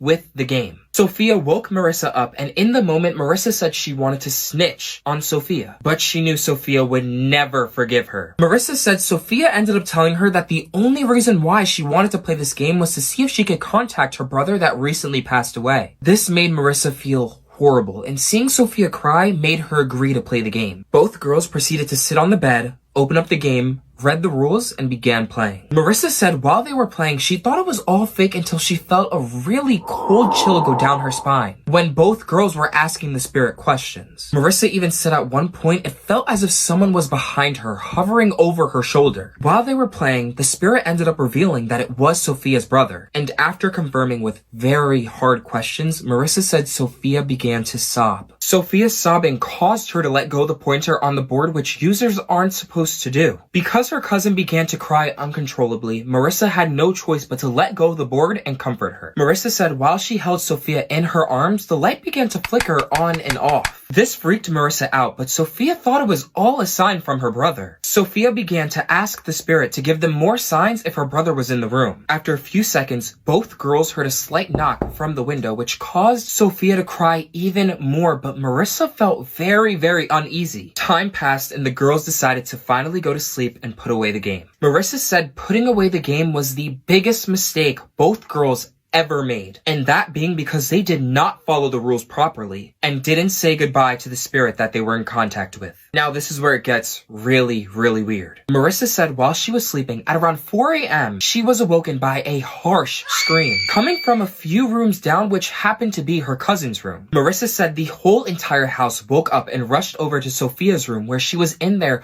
hysterically crying. Sophia ended up telling everyone that it was just a nightmare and not to worry. Marissa knew that that definitely wasn't it and it had to be something else, but because they made the promise to not tell their parents, she had to make up that lie. The morning of, Sophia explained to Marissa everything that happened yesterday night, and she ended up bursting into tears, explaining how the whole time that they were playing the game, thinking that it was her brother in the room with them, it wasn't him. It was a whole entire different entity. Marissa said whatever crossed over that night showed up in Sophia's room and stood beside her bed, staring down at her with hungry eyes. This made Marissa feel uneasy, but she knew that after today, she would not be there. She'd be back at home, safe and sound. Fast forward that night, both girls decided to sleep in the same exact room, and that being Marissa's guest room. Both girls wanted to make sure that this all just wasn't in their heads, and if something actually did happen, at least there would be witnesses. witnesses. Marissa said at around 4 a.m. again, she was awoken by the sound of something knocking on the closet door. She quickly shook Sophia to wake up, and both girls sat up listening to the sound of whatever was happening behind that door. Marissa said both of them were petrified and held onto each other for safety. She said after a while, the knocking stopped, but then that's when they heard the doorknob of the closet door starting to turn. The door proceeded to slowly creak open, and before the two girls even allowed whatever it was behind that door to come out, they both screamed out of fear. This woke the whole house up once again, and Marissa said her aunt burst through the door. Marissa said unfortunately she did end up snitching and told her aunt everything that they did and what they were doing. Let's just say both of them got... Marissa said that morning was her flight back home, and before she left for the airport, her aunt was blessing the house and even called over multiple priests to the home. Marissa also said when she arrived home, she called her cousin, and that's when she revealed that they were supposed to say goodbye at the end. They were also supposed to dispose of the game, which they never did. They just put it away and went to sleep. When I asked Marissa if she ever encountered the spirit after coming back home, she told me that she hasn't, but she revealed her cousin has been tormented by the spirit every single night at 4 a.m. ever since. I saw the Hat Man with my own 2 eyes. Before I begin, make sure to follow my other socials here and subscribe to my YouTube channel because I'm going to be posting story times there. So if you're unfamiliar with the Hat Man and his lore, he's basically a tall, skinny figure that's been around since honestly forever. So he looks something like this, and he has very little to no features since he's mainly seen in the dark. He's almost like a shadow. He also appears if you have sleep paralysis or if you took like a large dose of Benadryl. Now, some have claimed that the Hat Man will appear and then disappear throughout the night, and apparently sometimes he will attack if you've seen him a total of 3 times. It's crazy though because my encounter with the Hat Man happened a few years ago when I got the stomach bug. So I became really sick. I was bedridden, like I literally could not move because of the pain that was happening down here. Now, disclaimer, if you warm up your food and parts of it is still cold, do not eat it because you will get sick just like me. Anyways, on the first night of me having the stomach bug, I was quite literally dead. Like my mom had to stay home from work to take care of me. Throughout the day, I was taking so much medicine, which honestly didn't help at all because I just kept throwing it up. And because I kept throwing up and throwing up and throwing up,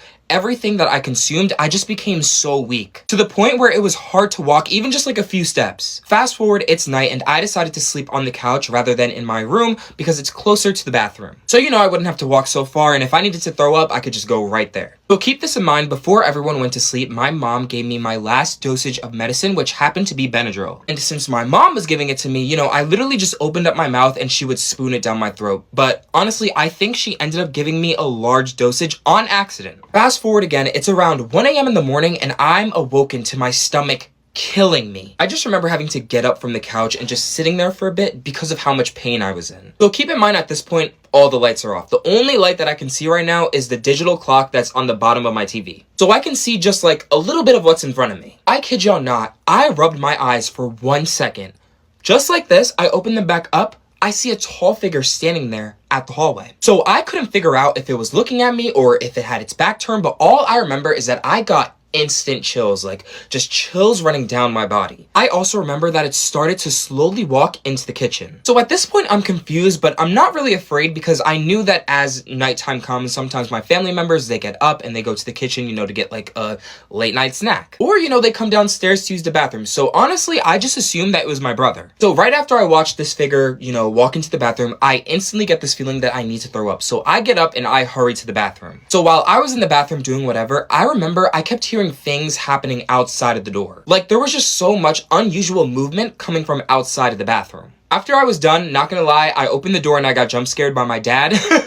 He was standing there, he was asking me if I was okay, yada yada yada. So I ended up telling him that I was fine, and I did ask him if he was standing in the hallway like a while ago. So he ended up telling me that it wasn't him. Like he was not downstairs, and I was just like, oh, okay, then who was there just a while ago? So after I watched my dad go upstairs and I turned off the bathroom light, and once again, it's pitch black. So here's where it just got really weird. So after I turned off the light and it's pitch black, I walked back to the couch and I got this like sudden urge to look up my staircase where my dad was just at, where he just like walked up. And guys, keep in mind, I know my parents' footsteps. Like I literally heard my dad upstairs walking to his bedroom. Tell me why I'm looking up my staircase and I see a tall figure just standing there at the top. Mind you, I literally just heard my dad walk to his bedroom. So how could he walk to his bedroom, then back to the top of the staircase? that can't happen. So I remember the figure was just standing there, and at this point I'm laughing to myself because I'm like, okay, is my dad trying to play a prank on me? Because if so, it's just not working. But as I look closer, this figure was skinny and tall. And how my house is set up, where the staircase is at the top, there's a window, and that window, there's a light like facing it, kind of, the street light. So I can like, when the street light is on, you can like see stuff kind of shining through. And I could see that this figure had on a small top hat. I remember in this moment, it felt really hard to breathe, and I got the same chills again, and I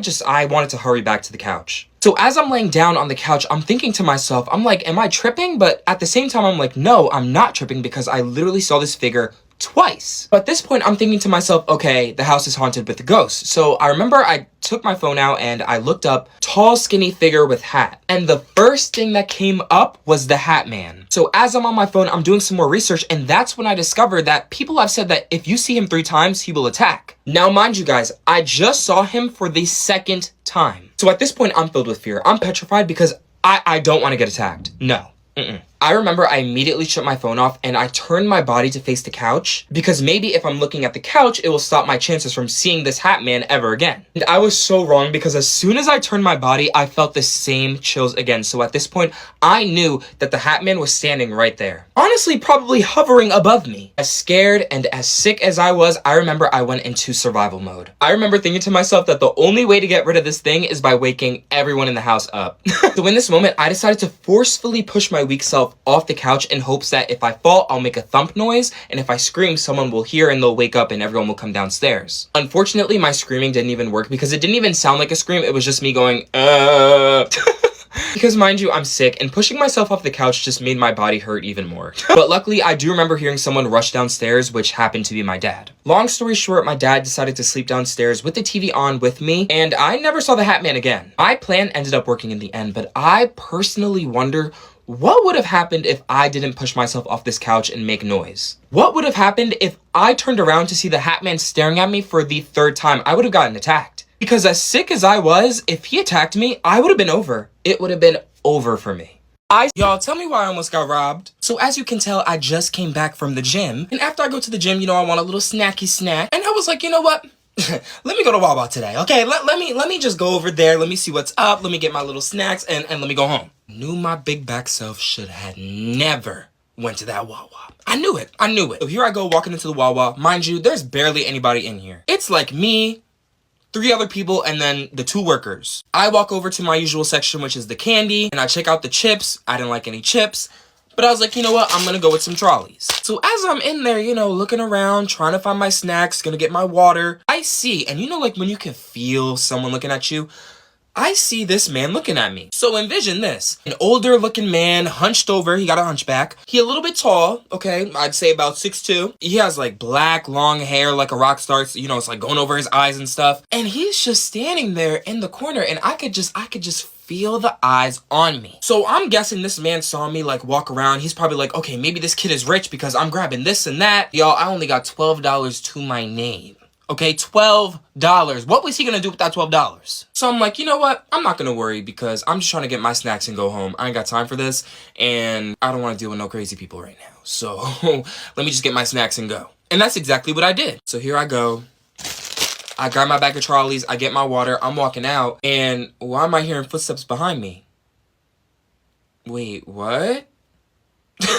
Usually when I open the door, I hold it open for the person behind me, but I knew that guy was behind me, so I purposely, opened it and then like pushed it back so he had to open it himself. I'm walking out, and keep in mind where I parked my car, it's like in the area where no one else parked. So I'm like, okay, why am I still hearing footsteps behind me? Because if I look to my left and I look to my right, I'm not seeing a car over there except for mine. Then I was like, you know what? I'm not gonna be like those people in the movies. I decided to turn around. I quickly turn around. Lo and behold, the guy is right behind me. So he stops in his tracks. I'm looking at him. He immediately starts stuttering. He's like, I was just going to my car. I'm not following you. Who said anything about following? So you just ratted yourself out. So I'm looking at him, I start nervous laughing, and I'm like, I never said anything about following. Like, who said that? Then he's like, oh, I just need money for gas. In my mind, I'm like, okay, if you need money for gas, you can easily, come up to me in the store and be like, hey, like, do you have any change? Why are you looking at me throughout the store, following me outside, and you're trying to be all sly like a fox. No, but I caught you. Okay, I caught you. So I tell him, I'm like, I literally have no money to my name. Like, and as I'm telling him this, his face changes. It's like, it went from like, please help me, to like, whoa, where did that come from? So in my head, I'm like, okay, maybe I need to like, put up an act now and look intimidating and scary. So I drop my voice. I deepen my voice and I go, is there a problem? In this moment, I was ready to fight, okay? And if I died, at least I died fighting. But one thing about this guy was that if he were to rob me, he would have got nothing. So what was the point? Anywho, so he's like, oh no, like, I just don't know how I'm gonna get home. So I'm like, okay, so how about you go back into the Wawa and you ask the workers and just say, hey, like, this is my problem. Is it okay if you can, like, vouch and, like, put in free gas or something? Like, I don't know, work behind the counter for like an hour, get that money, and then go home. So after I explain that to him, he starts, to say something. I immediately turn back around. I run into my car. I open the door. I slam it and I zoom off. Okay? If I had the surveillance camera footage of how fast I ran to my car, opened it, and zoomed off, you'd be like, whoa, this kid is like, yo, I don't know what this guy was on. And it's just the fact that, like, no other car was parked by me. So, like, where were you going? What were you gonna do? What would have happened if I did not turn around? Oh, I would not be making this story time. I would have been dead. And he would have realized that I had no damn money. Y'all, so my dad just dropped some lore and told me that he's seen the Smiling Man as a kid, and this is why he hasn't been back to Jamaica. Now, I didn't know who the Smiling Man was before this, but when he told me this story, I was like, wait a minute. I do not want to meet this guy. So my dad, he used to live in Jamaica, and as a kid, he used to be very active. He used to run a lot, and he would go on like nightly jogs, walks around his neighborhood. So he told me on these walks, he always went on the same route, and it was full of streetlights, so you could see your surroundings. So this particular night, while my dad was on his nightly walk, he said he decided to take a different route from before. So he told me on the street that he usually walks, there's an area that leads off into a park, and in that park, there's like a smaller trail. The trail does a full loop, and he's done it many times before, just not at night. But this night, he was feeling different. He was feeling daring. You know where that gets you? So my dad told me that this trail in the park didn't have streetlights, and knowing that it didn't have streetlights, he wanted to test out his running abilities and see if he can fully run the trail with only a flashlight in hand. So my dad said as he approached the park and the opening of the trail, he got this like really uneasy feeling. But he decided to push it away because he didn't want his nerves to get the best of him. Clearly, my dad ain't never seen a horror movie in his life. So he said he turned on his flashlight and began to run through the trail. So everything was going fine at this point until my dad said he saw something run across the trail at a distance. He said in the moment of seeing that, he stopped in his tracks. He began to listen. He wanted to hear what that thing was that ran across. Because for all we know, it could be a dog, a cat, a bear, a mountain lion, like, it could be anything. But like I said before, he didn't want his nerves to get the best of him, so he just thought that it was a cat. So he continued on the trail with open ears, and he said about 2 minutes later, my dad said he was running through the trail, made this really sharp turn, and at the corner of his eyes, he saw a figure standing there. My dad quickly shined his flashlight to then see nothing. So he said in this moment, his heart stopped because he knew for a fact that he saw something. So that's when he heard the bushes moving, and then he heard a laugh coming from it. So after hearing a laugh, my dad said these exact words: "You can come out because that's not funny or I'm gonna beat your..."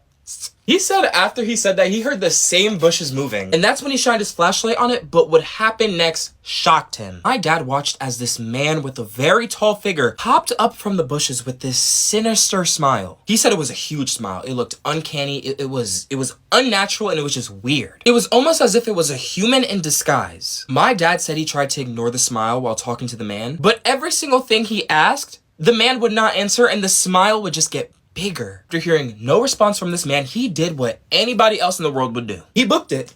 He ran. Finally, my dad said he ran through this trail as fast as he could. Now, my dad is a runner, but this time he was a runner. So he said he was running as fast as he could, but he could still hear this man right behind him. At one point, he was able to turn around while running, shine the light on the guy, only to find out he was just standing there. Standing still, no smile, nothing. So out of fear, my dad screamed, "What do you want?" And after that, things got even more creepier. My dad said once again there was no answer from this guy. Instead, the man started to smile again and lifted his hand pointing at my dad. So lucky for my dad, he already knew this trail from going on it before, so he knew it from the back of his head. He also knew that he was almost reaching the end of the trail. So just keep that in mind. My dad said after this man pointed at him, "Tell me why the flashlight started to flicker." Now, once again, as that started to happen, my dad booked it. He said while running, he let out a scream to alert anybody nearby in hopes that they can hear him and would at least show up at the end of the trail so they would be able to see what he was also seeing. After a few seconds of running, my dad finally reached the end of the trail and he continued to run. He did not stop. He ran all the way back to the road with the streetlights and he was drenched in sweat and he was out of breath. My dad said he turned around one last time while he was on the street just to see if the man was still there. My dad said as he turned his back to see nothing, he turned right back around to find the guy smiling right in front of him. In this moment, he went full defense mode. He said he struck the man with the flashlight right in the head, and as he was down, he ran all the way back home. He said he locked every door, every window. He slept with his lights on. He even got in trouble for doing that, but he did not care. No. But ever since that night, my dad said he never saw that man again, and he'll never step foot in Jamaica, because honestly, that guy might be waiting for him at the airport. But my dad did say that as a kid, when he kept walking down that street where the park was, he always got chills down his spine and it was almost as if someone was watching him. But luckily, he never saw him again, so whew, we're chilling.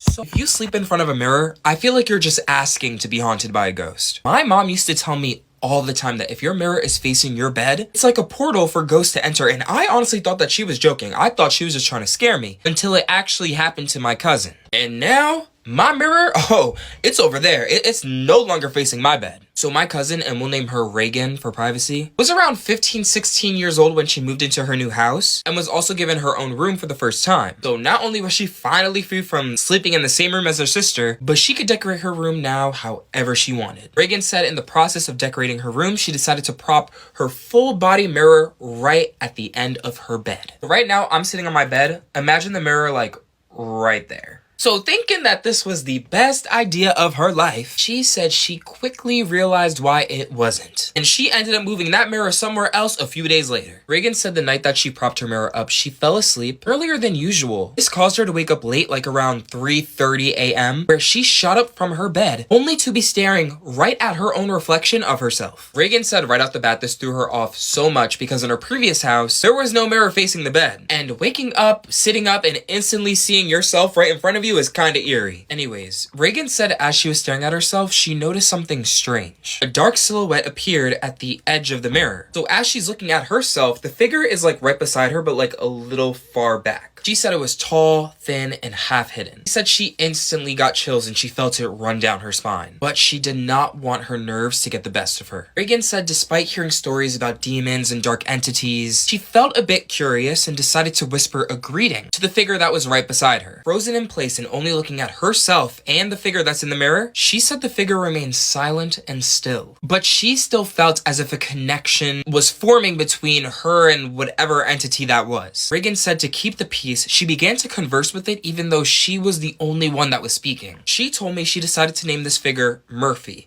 and for the next few days, a routine began to happen. Every night at around 3 a.m., Reagan would wake up again and again, sitting up from her bed to look in the mirror to see the figure standing there. She would talk to it or even tell Murphy goodnight as a farewell. Now keep in mind, no one in her family knew that this was happening. Fast forward, one night, something changed. She said she woke up at the regular time, 3 o'clock, and when she sat up and faced the mirror, there was nothing there. As she sat in her room silently, she said that she remembers hearing her mini printer go off. She quickly turned her head to where the printer was, got up, and turned it off. And this whole time she was thinking to herself how weird it was because with the printer, you have to like physically turn it on. You know, it's not just like something that you control from like your phone or anything. As she walked back to her bed, the printer turned on again, but this time it sounded like it was breaking down. It started beeping uncontrollably to the point where she had to unplug it altogether so it wouldn't wake up her parents. At this point, Reagan was freaked out. I mean, when she was telling me, I was even freaked out and I wasn't even there. But she told me she said out loud,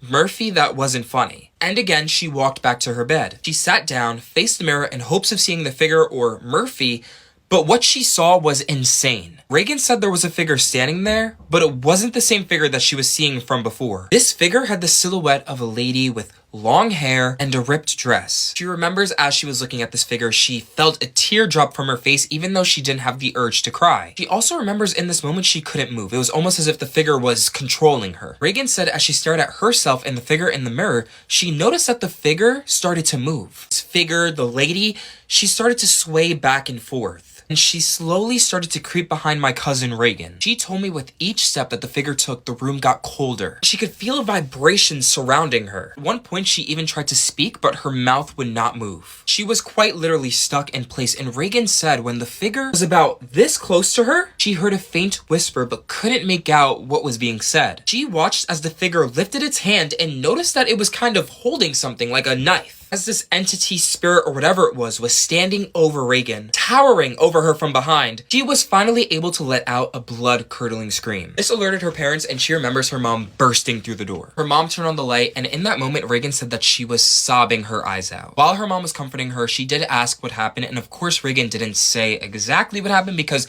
if you told your mom or dad that you were just talking to a ghost and now it turned evil and tried to kill you, I'm sure they'd either send you to a psych ward or they would, you would get in so much trouble. Anyways, after that day, Reagan said she actually threw out the mirror, got a new one, but placed this mirror farther away from her bed. Also, upon further research, she found out a lady in her hometown years ago, I'm talking years, was murdered on her wedding day, and she believes that's who she saw. Reagan said she's still shaken at the fact that she invited something like that into her life, into her room, and she even still has dreams about it. Now, whenever she goes to someone's house and she sees that they have a mirror facing their bed, she always tells them this story in hopes that they at least do something, because opening a portal to the spirit realm and getting haunted by a creepy figure is not the way to go. So I just found out about the Bandage Man, and I'm never stepping foot in Oregon. Ever. One of my followers, Cynthia, sent me this story through my Instagram DMs. And y'all, when I read this, I thought the Bandage Man was right behind me. So if you don't know who he is, the Bandage Man is a logger who died in a grisly sawmill accident and likes to attack cars and terrorize teenagers, while also leaving traces of bloody bandages, and that's what he did to Cynthia and her boyfriend. So Cynthia told me this actually happened this summer on July 4th. And everyone knows how crazy Americans get on July 4th. I mean, they party, they have barbecues, everyone just like comes together as one. So Cynthia and her boyfriend Zach were both at a 4th of July party with all their friends, and at one point throughout the night, Cynthia partied a little too hard and had to be taken home. Her boyfriend was sober, so he was able to drive her home, and everything was going well until there was a mini detour. Also, keep in mind her boyfriend drives a truck. That's very important to the story. So anyways, this detour had them literally going through weird roads, and every now and then her boyfriend had to stop so Cynthia could throw up. At one point, her boyfriend Zach offered that he doesn't drop her off just yet. Instead, they sit in the truck, wait for her to feel a little bit better, and then go home, because the rest of the journey home was just a lot of bumps in the roads, lots of turns, and being that Cynthia was feeling sick, it was just gonna be bad for her, so it was better that they wait. So Zach suggested that they park the truck at Cannon Beach. And honestly, a beach is the best place to wait because you get to feel the breeze, you hear the ocean, you know, it's just very peaceful. And Cynthia admits it was very peaceful. Until it wasn't. Cynthia said when her boyfriend got to the beach, parked his truck, and turned on the music, Cynthia closed her eyes and let her boyfriend ramble about the party. As the two of them were then talking and reminiscing about the party, Cynthia said she felt the truck shake, but didn't think anything of it because they're at the beach, and of course, once in a while, you're gonna feel a gust of wind. Cynthia said about 5 minutes later, both her and her boyfriend noticed that the area that they were in started to get extremely foggy, to the point where the truck's headlights could barely show what's in front of them. Cynthia said in this moment her stomach started to feel a little bit weird. It started to turn once again as if she had to throw up. She alerted her boyfriend, who immediately grabbed his door handle, ready to open it and run over to her side to get her out. But Cynthia said as he held onto the door handle, he froze in place. Cynthia was so confused, and what she told me next had me shook. Cynthia said her boyfriend told her to get down. He said as he was looking through the side mirror, he saw the leg of a person hanging outside of his truck as if they were in the middle of hopping on. He said the leg slowly pulled itself over the ledge, and both of them heard a loud thump coming from the back of the truck. Cynthia said in this moment she instantly yelled, "Drive." And as her boyfriend attempted to step on the gas, the truck wouldn't move. She said her heart dropped, and the look on her boyfriend's face made her realize that whatever it was could potentially kill them and no one would ever know. She told me seconds later the truck began to shake so roughly that it was literally bouncing them out of their seats. She said the truck began to malfunction. The radio was turning on and off, so were the lights. And then at one point,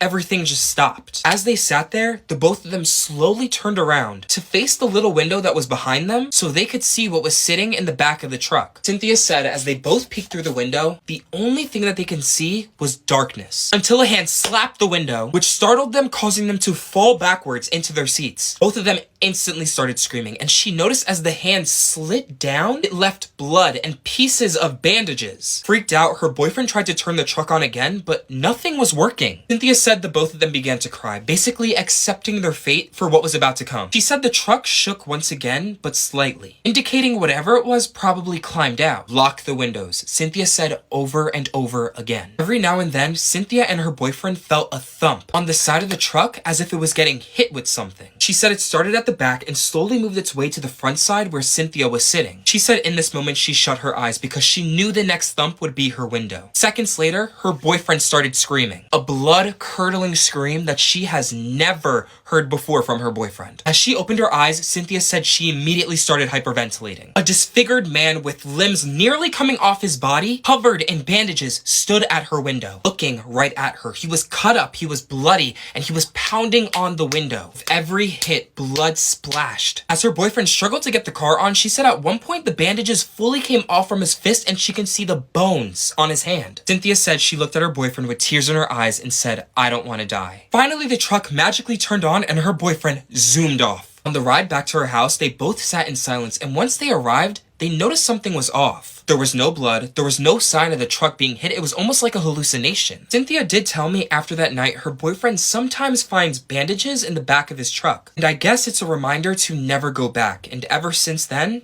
they haven't. So I just read this freak accident story about water slides, and now I'm afraid of them. Another story was sent through my Instagram DMs from Jamie, and she told me ever since this accident happened to her, she hasn't been on a water slide since, and honestly, you might not ever catch me on one ever again. Jamie told me this story happened 3 years ago, summer of 2021, and things were slowly starting to open back up because of the pandemic. Since her last summer was spent indoors, when Jamie heard that her favorite water park would be opening up for the season, she was excited to go. Because this park was pretty unknown and really only popular within her county, she knew that it wouldn't be as packed. Because of this, she begged her mom to take her on the reopening day, and she did. This was the day that everything changed for Jamie. Jamie said it was the end of June at around 10 a.m. when both her and her mom first arrived at the park. It was a hot summer day and she was itching to get in the water and ride the slides like she used to. Her favorites were the one where you had the option to choose either a single rider tube or a double rider tube, and it was like 3 slides you had to race down. And she made sure to be the first in line for them every time. Jamie said as soon as her and her mom were let into the park, she ran over to the 3-tubed water slide. She greeted the worker, grabbed the single rider tube, and began to walk up the long flights of stairs, all with her mom behind her. Jamie said prior to getting that single rider tube, her mom urged her to do a double rider instead, just so they could ride together instead of racing, and Jamie does believe that maybe things would have been different if she listened to her mom. Fast forward, Jamie and her mom reached the top of the stairs. There was a blue, red, and yellow slide. Jamie went to the blue one, her mom to the red one, and a stranger that was online to the yellow one. Jamie said as she sat down on her tube, she noticed she started to sink a little, almost indicating that it might be deflated. Jamie remembers telling the lifeguard, but he just kept disregarding what she was saying. And he even told her that she would be okay because she's still afloat. Since the lifeguard said that, and being that he is a lifeguard and definitely has worked on slides before, she listened to him and didn't think anything of it. Jamie said as she sat there in front of the tube, she looked over to her mom with so much excitement. She was ready for this race and ready to win, but little did she know this excitement would soon turn to terror. Jamie said when the lifeguard counted down from 3 and finally got to 1 and then go, all 3 of them pushed off and started down the slide. Jamie said everything was going well, it was super fun and dark, until the slide reached a turn and she heard a pop. This pop came from the tube, which caused her to tip off the side of it. As she fell off the tube and slid forward, Jamie said she suddenly felt this sharp pain coming from her thighs down to her legs, right as the tube passed underneath her. Jamie remembers in this moment she started screaming and grabbing her leg in pain. She was also petrified because she was in a dark space and had no idea what was happening. Since this happened towards the middle of the slide, Jamie said she had to manually slide herself down while holding her leg. Jamie said as she reached the bottom and could finally see the light, she noticed something was weird. The water from underneath her was bloodshot red. Jamie said as she fell into the pool of water and got back to the surface, her mom the lifeguard, and a crowd of people that were waiting to get their tubes were covering their mouths in horror. As she struggled to get to the edge of the pool to get out, the lifeguard blew his whistle, jumped in, and grabbed her. She remembers telling the lifeguard that she's okay and that she could swim, but the lifeguard ignored her and kept saying what happened. Jamie then looked over to her mom, running over and hugging her with tears in her eyes. What happened? What's going on? Jamie said, repeatedly looking around. Jamie said her mom pointed to her leg, and when Jamie turned it over, a patch of her skin had been ripped off. Because she was swimming in chlorine, it did stop the blood from flowing for just a little bit, but she said as she looked around, she noticed a trail of blood that followed her to the spot where she is now. Jamie said from the middle of her thigh down to where her calf is, it was sliced open. At first, Jamie thought it was from the tube that popped, but turns out it was because a piece of the slide had somehow become torn and lifted up. So it lifted up slightly and became like a spike almost, and was able to pop the tube as well as slicing her leg as she slid down. Fast forward, Jamie said the park ended up closing the 3 slides for the rest of the day, and they brought her to a medical center within the park and then sent her off to the ER. Upon further investigation, Jamie told me the slide was pretty old, and the lifeguards or inspectors failed to check it. They didn't do their job right and instead were very lazy and did not properly inspect the slide. Jamie said her mom was able to sue the park, but before the park, they kept bribing them with so many things and even ended up threatening them. She said they tried to throw this incident under the rug, but Jamie will always remember this and always warns people in her county about how unsafe this park really is. Guys, be careful this summer. Lifeguards, inspectors, please do your job.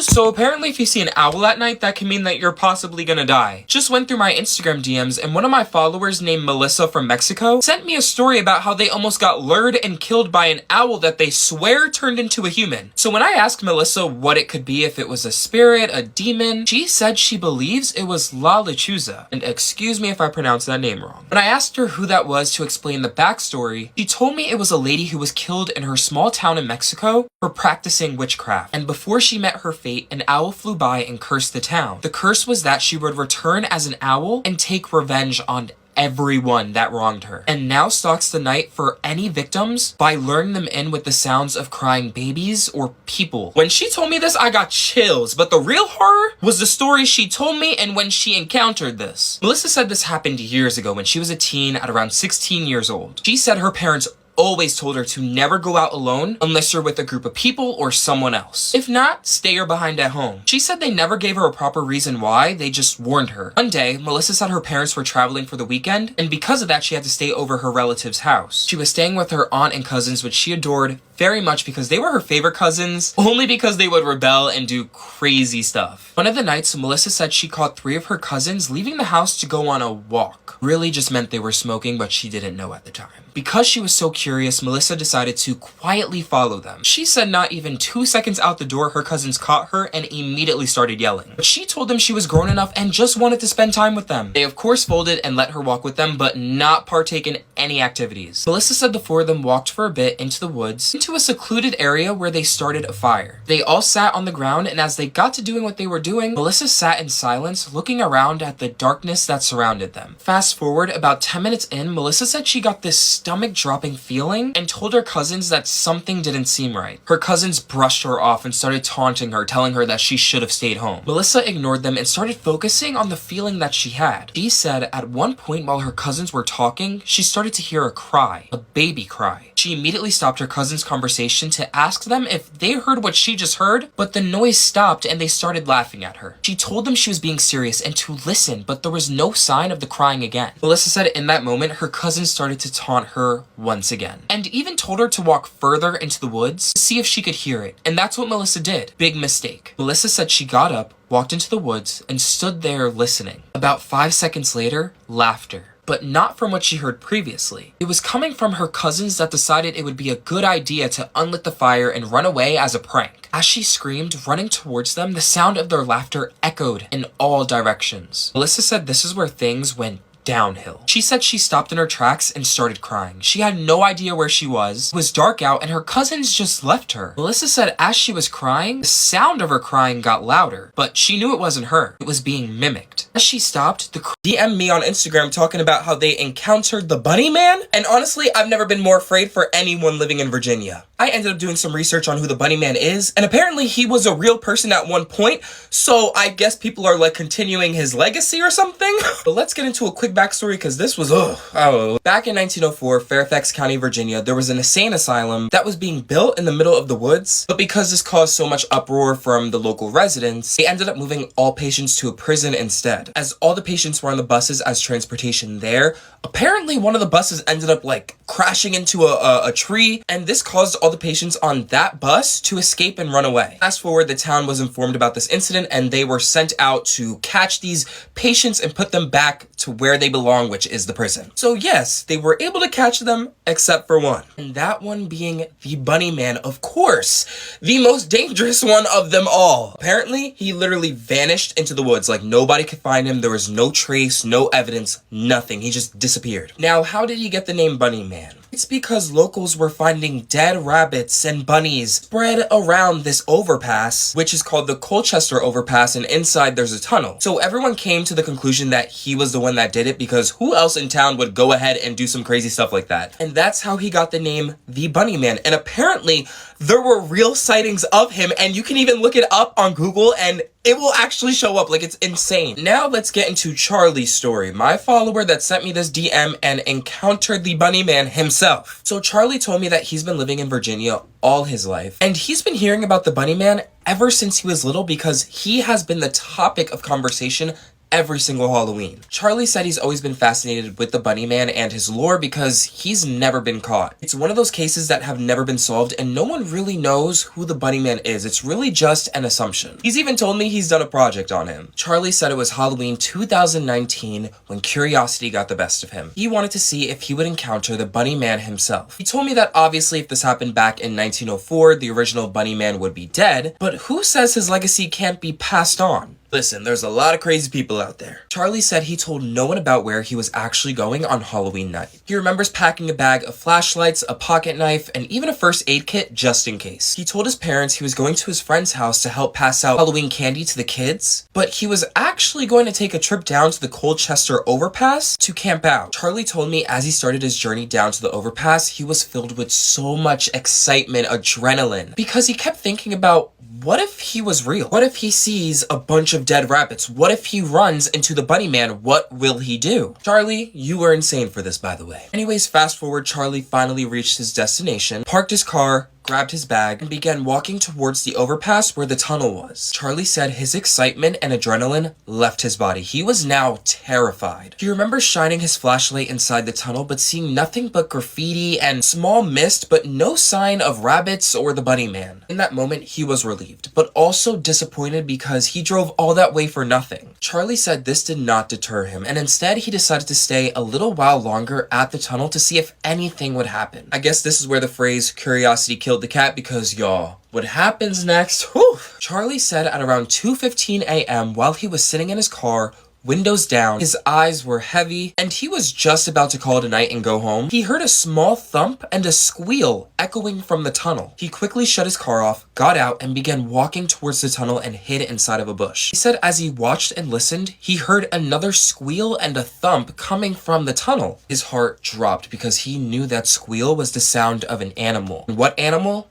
A rabbit. Seconds later, Charlie said he heard footsteps. Heavy footsteps echoed in the tunnel, as well as the sound of a knife scraping on the walls of the tunnel. Charlie said as he lowered his head in the bushes and looked through a little hole in the bush, he saw a man with a bunny mask on walk out of the tunnel. He said he was holding 2 dead rabbits in one hand and a machete in the other. He said he then began to point them at the sky as if it was some sort of ritual. Charlie said out of fear, he whispered, "Oh shit," but it was loud enough for the Bunny Man to hear. Charlie said the man turned around, faced the bushes and began walking towards it. Charlie popped his head out of the bush and began walking backwards, telling the man how he was just peeing inside of the bush like it was nothing, and how he wasn't going to tell anyone what he just saw or what just happened. Charlie said the man with the bunny mask threw the rabbits to the ground and began full on charging at him with a machete. Thankfully, Charlie's car was nearby and he was able to outrun the man. Charlie hopped in his car, turned it on while watching the man in his rear view mirror, and zoomed off. Relieved and on the way home, Charlie started to think to himself, prank or not, which is a sick prank by the way. He realized the urban legend was real, and that made him feel happy, but an unusual type of happy. My question for anyone living in Virginia, have you heard about the Bunny Man? Have you encountered him? Have you known any stories? Because this is insane to me. So my trauma must have blocked this out, but I had an encounter with the Mimic and I'm just now remembering this. So this happened back in my old house, and if you remember from my older story time videos, that house was haunted. I vividly remember this happening back in 6th grade, like a few days before my band concert, because my clarinet plays a big part in the story. And y'all, I went to school the next day like nothing ever happened. So picture this, it's winter, it's cold, I'm already aggravated because not only did I chip my last clarinet reed earlier that day, but now I have to walk home in this horrible weather. And y'all, I despise the cold. Having to walk home every day as the wind is piercing your skin, oh, I hate winter.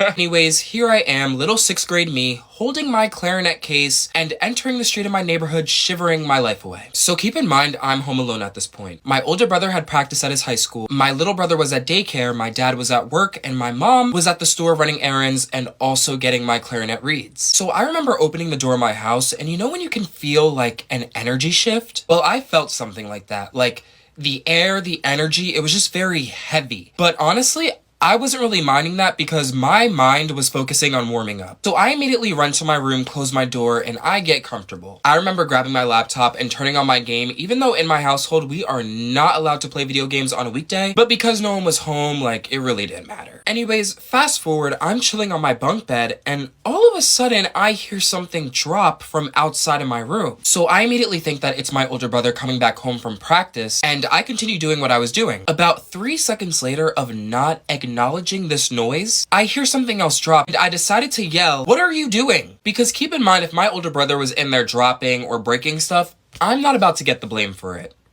Now tell me why I hear a woman's voice go, "Making food." So I remember in that moment, I kind of froze for a bit, and you know when your heart starts beating uncontrollably, and it feels like it's literally like popping out of your chest? That's what it felt like. So I'm sitting on my bed and I'm wondering to myself, why am I feeling this way? Because it was obviously a woman speaking, which means that it was my mom. Why is my body acting like I'm in danger? So I remember getting up, climbing down from the top of my bunk bed and walking to my door. Now keep in mind, this whole entire time, I did not open my door. So the door's closed and I remember yelling, "What are you cooking?" So my mom could hear because I was curious, and plus my mom, she never usually cooks this early in the afternoon unless she's cooking like a big meal. So I wanted to know what she was cooking. So I remember the voice, or my mom, didn't say anything for like a while, and then all of a sudden blurts out, "I'm cooking spaghetti." Cooking spaghetti at like 4 p.m. in the afternoon? That doesn't seem right. So at this point, I was kind of weirded out because, like I said, my mom doesn't usually cook this early, and the tone of her voice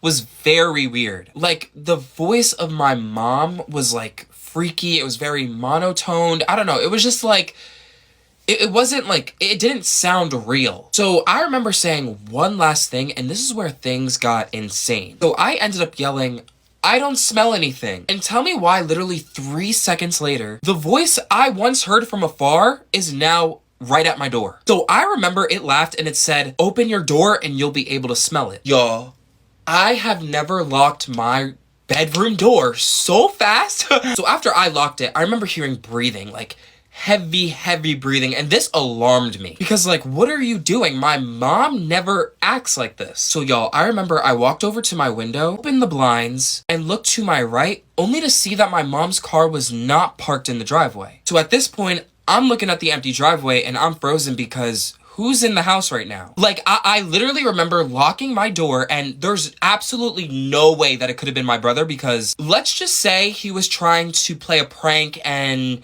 speak in a woman's voice to act like my mom. I can easily tell that because his voice is very deep and he's done voice impressions like that before, so I'm able to tell. So I'm just thinking to myself like, okay, is there an intruder? What's going on? My first instinct is to go up on my bed, grab my phone, and immediately call my mom, and that's exactly what I did. So I don't know if maybe this thing or person knew that I was calling my mom, but tell me why. As I'm dialing, I started hearing my doorknob like moving, like it was jingling as if like they were gonna open it, but because I locked it, they could not open it. So I immediately hop off my bed, I run to my door, and I grab the knob so that, you know, it's not turning anymore. My mom, she finally picks up. So she answers the call, yelling at me, telling me how she's almost home, and I'm just like, in my mind, I'm like, that's the mom that I know. Not this like weird, calm, monotoned voice that I'm hearing. So I confirm out loud that she's on her way, so I go, so you're on your way home? And like I hang up just to indicate to this person or thing that I know that they're not who I think that they are. Now this is where things got even more crazier because as soon as I hung up that phone, my door, whatever was behind it, starts immediately banging on it. So my heart drops to my stomach and I start screaming. The voice keeps yelling, open the door, and I'm still screaming in fear. I remember at one point the banging stopped and the voice started crying. I remember it was a soft cry and it was pleading to me. It was pleading that I open the door because it wanted to see me. And I don't know if it had me like under a spell or something, but something in me was telling me to like open the door. Like I had that urge to open the door, but thank goodness I did not. Like I knew that I shouldn't and I didn't. So about 5 minutes of just hearing these crying, more banging on the door, I finally hear my mom's car beep outside. Suddenly the crying, knocking, and doorknob moving stopped. So in walks my mom and my brother because she ended up picking my brother up from practice. And I remember her yelling, Jordan, open the door, I have your stuff. So I remember I wasn't too sure about opening the door because what if that thing was still there and it was just like altering my reality? Anyways, my mom did end up grabbing her keys. She opened my door and she instantly started yelling at me. She was like, I don't know why you have the doors closed. You know not to have your door closed, this, that, yada, yada, yada. At this point, I was relieved, like getting yelled at by my mom. I was like, at least you're actually the real person. But y'all, I haven't told anyone about this. Like literally after it happened, it like disappeared from my brain. Like the trauma said, you're not gonna remember this, but I truly believe I encountered the mimic and I'm just so thankful I did not open up that door because whew, I would not be here right now.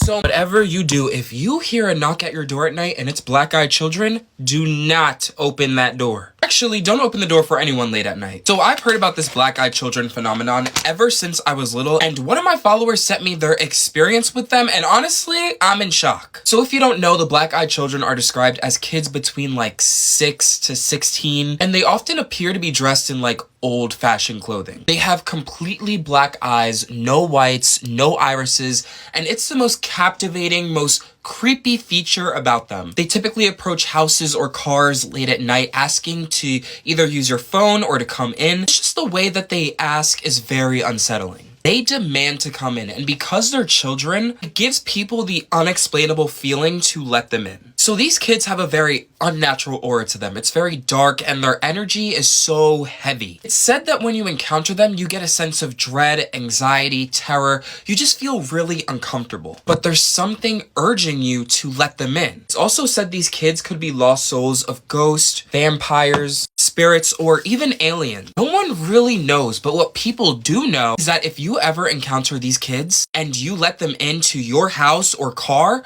you're doomed. These kids have very dark intentions to you, but not physically, psychologically. So my follower Michael told me his story with them and I'm just like chills all over my body. He told me this encounter didn't happen to him, but instead to his uncle. It's a generational story that his family passes down to everyone, and now he wants to share it with me and you guys just in case, so y'all don't end up like his uncle. Now before I begin, everything that I'm saying is what his uncle documented before his tragic death. Michael told me this happened back in 1999, a few days before New Year's, and at the time people already thought the world was gonna end on New Year's Day, so paranoia was at an all-time high. Michael said it was December 29th, 1999 on a Wednesday. His uncle was setting up New Year's decorations all around the house because his family would be coming over in just 2 days. He said it was around 1 a.m. when his uncle heard a random knock at the door. Tired from putting up decorations for nearly 3 hours, he got down from his ladder and walked over to his window to see 3 children standing at his doorstep. He said they all had blonde hair, 2 were boys tall in height, almost twin-like, and 1 small little girl. His uncle said they had on clothes that made them look like they were from 1860 and somehow took a time machine to year 1999. Michael said his uncle laughed to himself and ended up yelling, "It's too late to be knocking on people's doors," loud enough for the kids to hear him. After he said that, his uncle heard frantic knocking at the door and the voice of the little girl saying, "Please open the door, please, please open, we need help." Confused and scared because these were children, he immediately ran over to his door,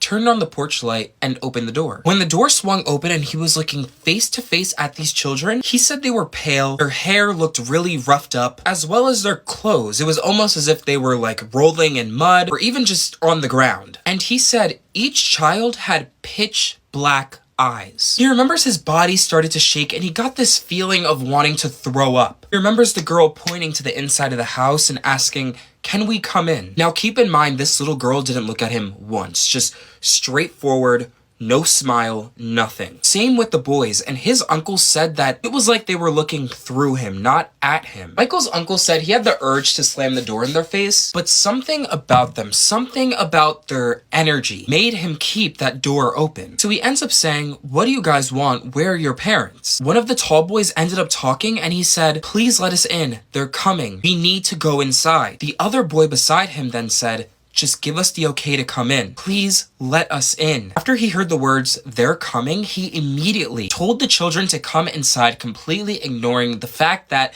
not only did they have these pitch black, weird alien eyes, but something like his instincts were even telling him not to let them in, but he still decided to. Michael said what happened next shocked him and his family when they read over these documented diaries. His uncle said that when the kids entered the house, the lights ended up flickering on and off one time, and then they all sat on the couch staring at the turned off TV. He said he started to get a feeling of dread and unhappiness. His eyes felt heavy and he the urge to go upstairs and sleep, which he ended up doing. He said he remembers telling the kids to make themselves at home and that he was going to bed. And then as he was walking to his room, he started to hear chuckling and then it just went blank. His uncle said when he woke up, he walked into the living room only to find the kids left. There was no trace of them, nothing. It was like a fever dream. He thought that was it and he did his good deed before the year ended, but things ended up getting a lot worse. His uncle documented how that whole entire day he started to have hallucinations of the children. He was seeing them everywhere and they would tell him to do things, bad things, that his own body and mind would force him to do, but after it was done, the kids, they would disappear again. He kept hearing laughter, his vision was acting up, and the world that he once saw was now different and dark. It was driving him to insanity. Mike